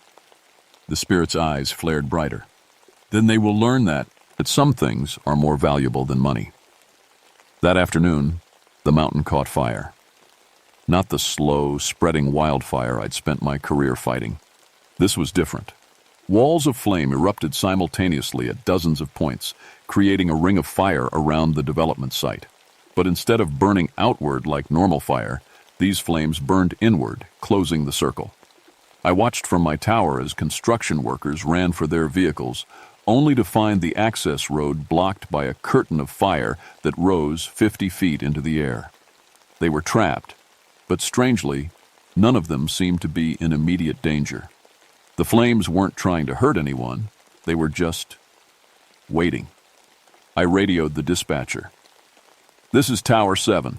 We have a major fire event on the North Ridge, but it's unlike anything I've ever seen. Do you need evacuation?" I looked at the flames surrounding my tower. They were close enough to touch, but I felt no heat. "Negative. I think I need to stay here." That's when Tommy Crow arrived with a group of Cherokee elders. They'd somehow walked through the ring of fire carrying drums, ceremonial pipes, and bundles of sage. The flames parted for them like a curtain. "It's time, Solomon," Tommy called up to me. "Time to choose which side you're on." I climbed down from the tower and joined them in the center of the fire circle. The elders began a ceremony I'd heard about but never seen, a traditional fire blessing, sung in Cherokee words I barely remembered from childhood. As they sang, I understood what the spirits wanted. Not destruction, but cooperation. Not war, but partnership. They wanted the Cherokee people to return to the sacred places and restore the ancient relationship between the people and the land. The development company executives, trapped in their trailer by walls of flame, watched through the windows as the ceremony continued. I saw fear in their faces, but also something else. Respect, maybe. Or recognition that they were witnessing something far older and more powerful than their construction equipment. When the ceremony ended, the fire spirit appeared again. This time he spoke to everyone present, his voice somehow audible despite the roar of the flames. "This land is sacred to my people. It has been desecrated by those who do not understand its value. The fires will end when the sacred places are protected, and the Cherokee people are welcome to return." One of the executives, a woman in an expensive suit, stepped forward. "What exactly are you asking for?"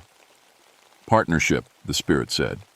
"Work with the Cherokee Nation to create something that honors both progress and tradition. Build around the sacred places, not through them. Include Cherokee voices in your planning. Show respect for what came before." The negotiations took 3 days, with the Cherokee Nation's lawyers, the development company's board, and federal mediators all working together while surrounded by patient, watchful flames. In the end, they reached an agreement. The development would continue, but on a smaller scale.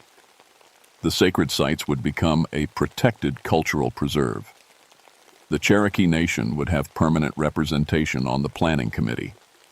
And I would stay on as the mountain's fire warden, learning to work with both modern equipment and ancient wisdom. As the last papers were signed, the flames slowly died away. The fire spirit appeared one final time, nodding at me before fading into the smoke. "Balance," Tommy said. That's all they ever wanted, balance between the old ways and the new. That was 50 years ago. I'm an old man now, but I still live on Roan Mountain. The development was completed, but it looks nothing like what was originally planned. Instead of condos covering the mountainside, there's a small eco-resort that works with the Cherokee Nation to offer cultural programs and traditional crafts workshops. The sacred fire circles are still there, maintained by sheriffs, Okie volunteers who hold monthly ceremonies. Tourists come to learn about traditional fire management and Cherokee history. Some even report seeing unusual lights in the forest at night. I never talk publicly about the fire spirits. Official reports describe the 1972 events as a series of unusual wildfires caused by extreme drought conditions. The melted equipment was explained as a rare thermal anomaly. But sometimes on nights when the moon is dark and the wind is still, I climb up to my old fire tower. The flames still dance in the distance, keeping their eternal watch over the sacred places. The spirits aren't gone. They're just content now that the mountain is being treated with proper respect. My son works as a park ranger, and his daughter is learning Cherokee traditional crafts from the elders. The old ways and the new ways are finding balance, just like the spirits wanted. People ask me if I really believe in fire spirits. I tell them I believe in protecting what's sacred, whether that's wilderness, culture, or the ancient agreements between people and the land they live on. But on quiet nights, when I hear drums echoing from the ceremonial grounds and see the gentle flames dancing between the trees, I know the spirits are still there, still watching, still protecting. And I'm grateful they trusted me to help them find a better way than war. The mountain taught me that some fires aren't meant to be fought. Some fires are meant to light the way home.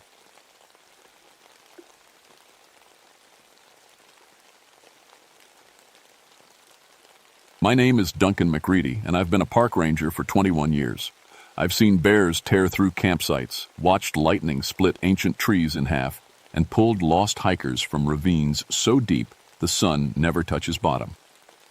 But what I'm about to tell you happened in November of 1976, during the worst blizzard I'd ever seen. And it changed everything I thought I knew about these mountains. I was stationed at the Weather Observation Post on Dolly Sods, way up in the Monongahela National Forest in West Virginia. Most folks don't know about Dolly Sods. It's this weird, flat plateau sitting 4,000 feet up in the sky. The wind never stops blowing up there, and the trees grow all twisted and short, like old men bent over from carrying too much weight. My job was simple enough. Check the weather instruments every 6 hours, record wind speed, temperature, barometric pressure, send the reports down to the valley by radio. During bad storms, I'd stay up there alone for days, sometimes weeks. The concrete building was built to handle anything. Thick walls, reinforced roof, backup generators. It was like a bunker stuck on top of the world. The storm hit on November 15th, 3 days ahead of what the forecasters predicted. I should have been worried when the radio started crackling with static that morning, but I'd been through dozens of storms before. My wife Sarah always said I was too stubborn for my own good. Maybe she was right. By noon, the wind was howling at 60 miles per hour. The temperature dropped from 35 degrees to 15 in just 2 hours. Snow came down so thick I couldn't see the instrument tower 20 feet from my window. This wasn't normal weather, even for November. Something felt wrong about it, like the mountain itself was angry. I tried calling the ranger station in the valley, but all I got was static. The backup radio did the same thing. By evening, I realized I was completely cut off. No phone lines reached the weather station. Everything went through radio. The supply helicopter wasn't due for another 4 days, and in this storm, it couldn't fly anyway. That first night, I wasn't scared. Annoyed maybe, but not scared. I had enough food for 2 weeks, plenty of fuel for the generator, and enough books to keep me busy. I'd been alone on the mountain plenty of times before, but as I settled in to sleep, listening to the wind slam against the walls like giant fists, I couldn't shake the feeling that something was watching the station. I told myself it was just the storm. Mountains do strange things to sound. Wind can howl through rocks and make you think you're hearing voices. But when I looked out the window that night, I could swear I saw something moving in the snow, something tall and dark, walking upright through the blizzard like the wind didn't even touch it. I woke up the next morning to silence. After 12 hours of howling wind, the quiet felt almost solid, like something I could touch. I pulled on my boots and heavy coat and went outside to check the instruments. That's when I saw the tracks. They were in the fresh snow, leading right up to the weather station and circling around it 3 times before heading back into the tree line. But these weren't bear tracks, or deer tracks, or anything I'd ever seen before. They looked almost human. You could see where toes had pressed into the snow, but they were huge, at least 18 inches long and 8 inches wide, and the stride between each track was impossible. I measured it myself. 7 feet from heel to heel. I followed the tracks for about 50 yards before they disappeared into a jumble of boulders. No man could step that far, not even someone 7 feet tall. And what kind of person walks barefoot through a blizzard? Zard? I went back inside and checked my reference books. Could have been a bear walking on its hind legs, I told myself. Bears can do that for short distances. But bears don't walk ins. Perfectly straight lines, and they don't circle buildings like they're studying them. The radio was still dead. I spent the morning trying different frequencies, adjusting the antenna, checking all the connections. Nothing. It was like something had put a blanket of silence over the whole mountain. Around noon, I heard the first howl. It came from somewhere up the ridge, maybe half a mile away, long and low like a wolf, but deeper, louder. It echoed off the rocks for what seemed like forever. Then another howl answered it from the opposite direction. Then another from behind the station. I grabbed my binoculars and scanned the tree line. The snow had stopped, but the clouds hung low and gray, making everything look flat and colorless. At first, I didn't see anything. Then something moved near a cluster of pine trees about 200 yards away. It was tall, maybe 8 feet, and covered in dark hair or fur. It moved like a man, but hunched forward, with long arms that swung as it walked. For just a moment, it turned toward the station, and I swear I saw a face looking back at me. Not an animal face. Something that might have been human once, but wasn't anymore. I blinked, and it was gone. That afternoon, I found my anemometer, the instrument that measures wind speed, lying in pieces 50 yards from the tower where it belonged. The metal pole it had been attached to was bent completely in half. It would have taken incredible strength to do that, and the pole was mounted 15 feet off the ground. As evening came on, I started hearing them moving around the station, footsteps in the snow, circling the building over and over. Sometimes I'd catch a glimpse of movement through the windows, a shadow passing by, always just out of clear sight.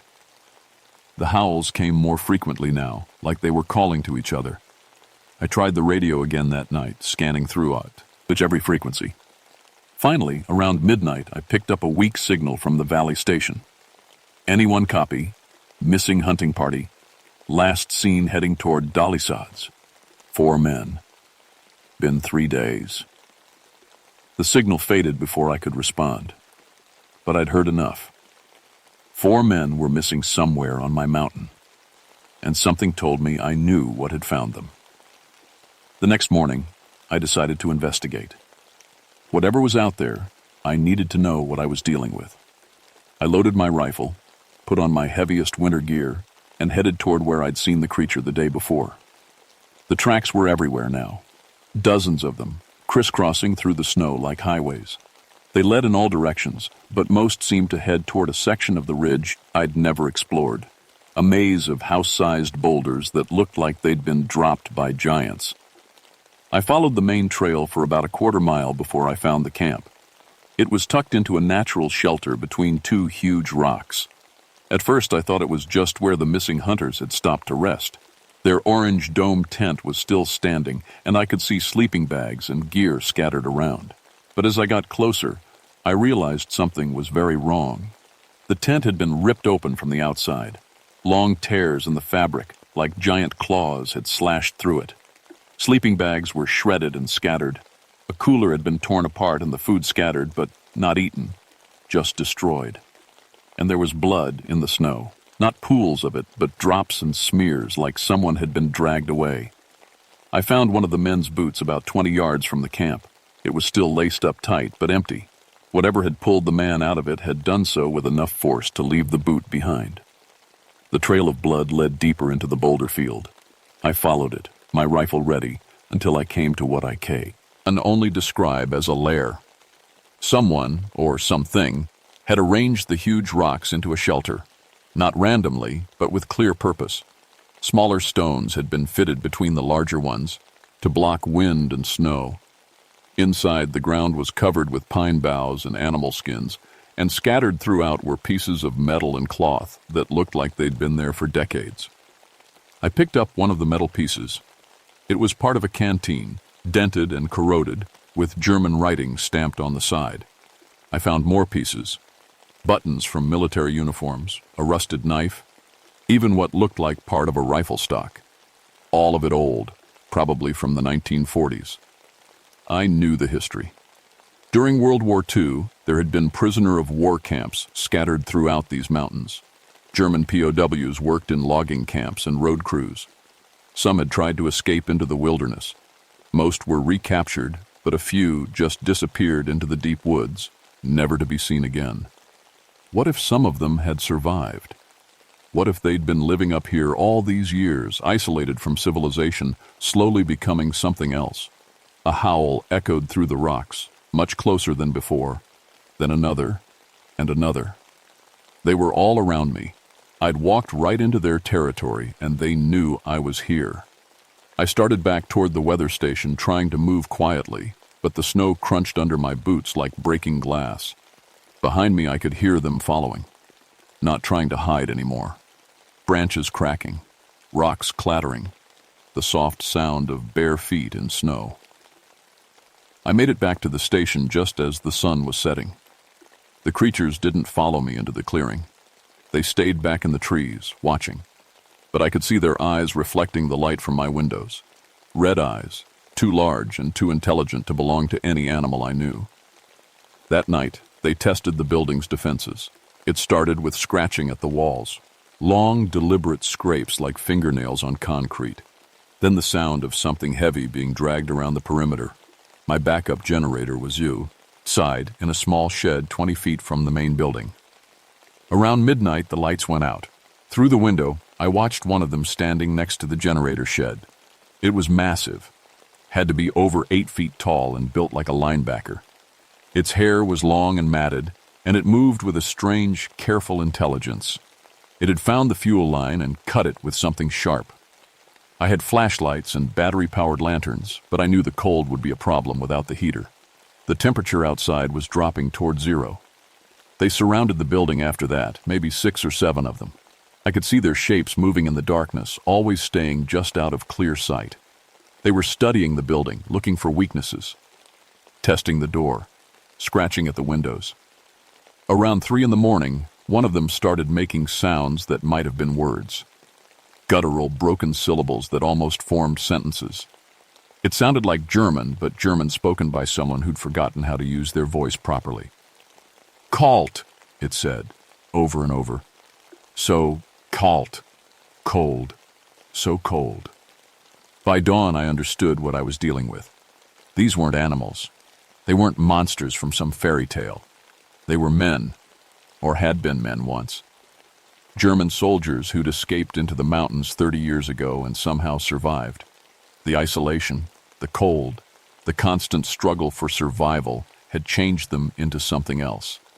Something that remembered being human, but couldn't go back. The thought should have made me feel sorry for them. Instead, it terrified me even more. As the sun came up, they retreated into the forest.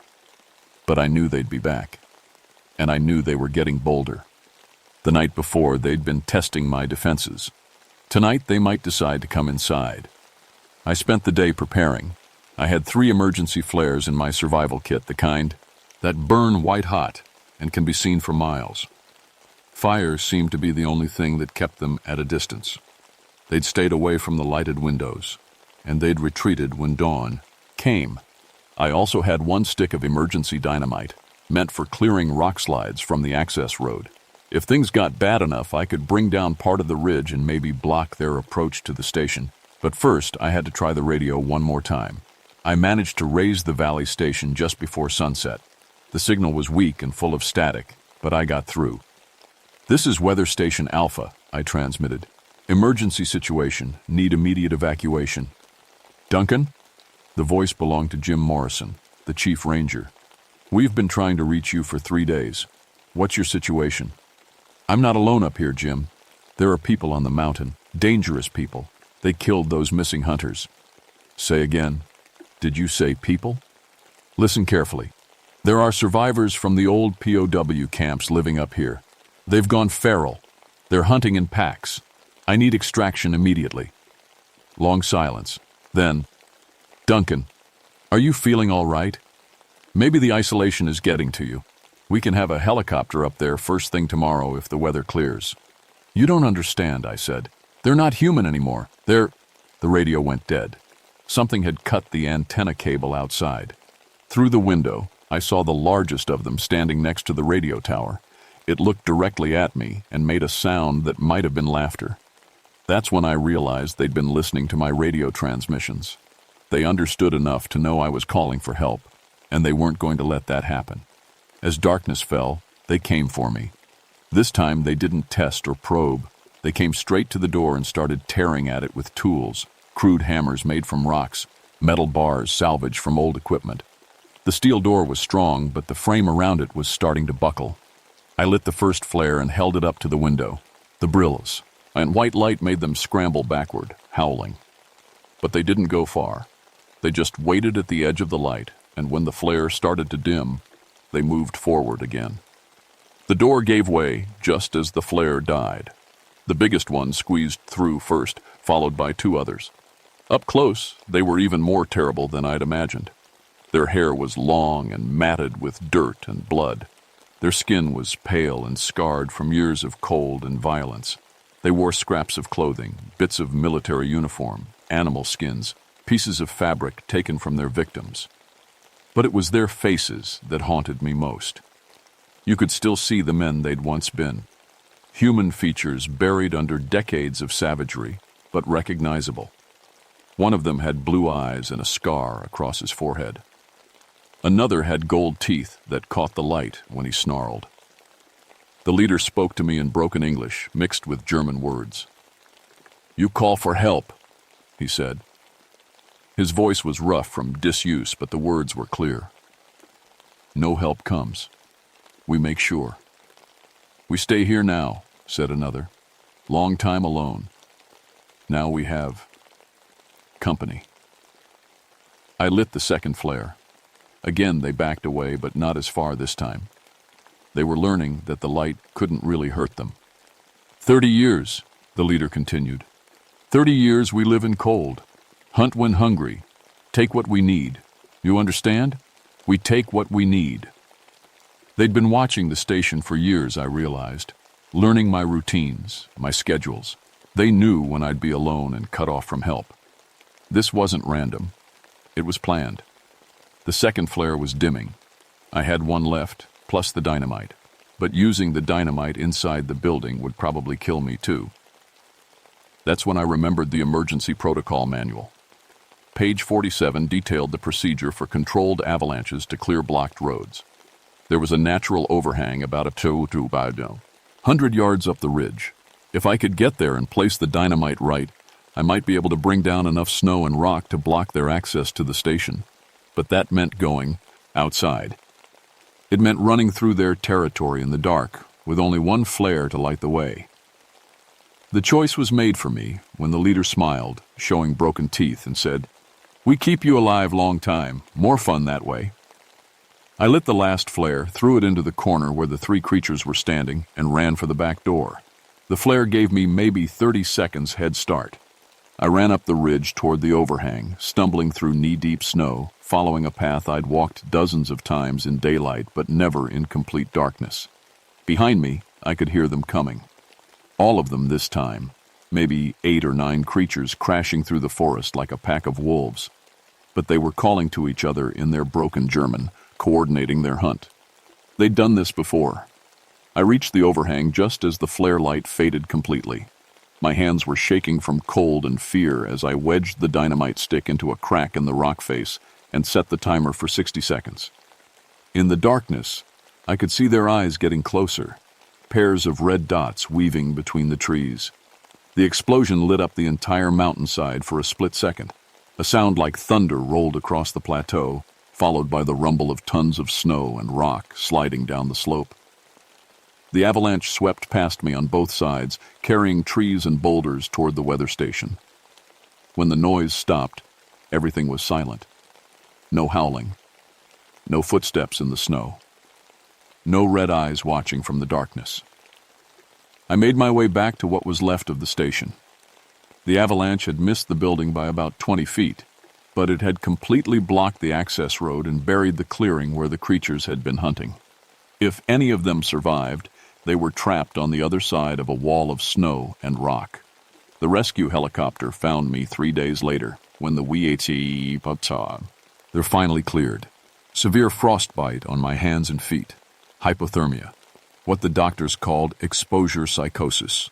Hallucinations brought on by isolation and cold. That's the official story anyway. I never went back to high-altitude assignments. Took a transfer to a lower elevation, closer to town. My wife Sarah left me 6 months later. Said I wasn't the same person anymore. She was right. The weather station was never rebuilt. The Forest Service said it was too expensive to clear the avalanche debris. They installed automated equipment at a safer location in the valley. No one needs to stay alone on the mountain anymore. But sometimes, on winter nights when the wind is blowing hard, hikers still report strange sounds from the high country. howls that might be wind through the rocks, footprints in the snow that might belong to bears walking upright. The old-timers around here know better than to go above the tree line during storm season. And they tell their children and grandchildren the same thing my grandfather told me when I first came to these mountains. Some things are better left alone up there. Some things have been waiting in the cold for a very long time. And they're still waiting.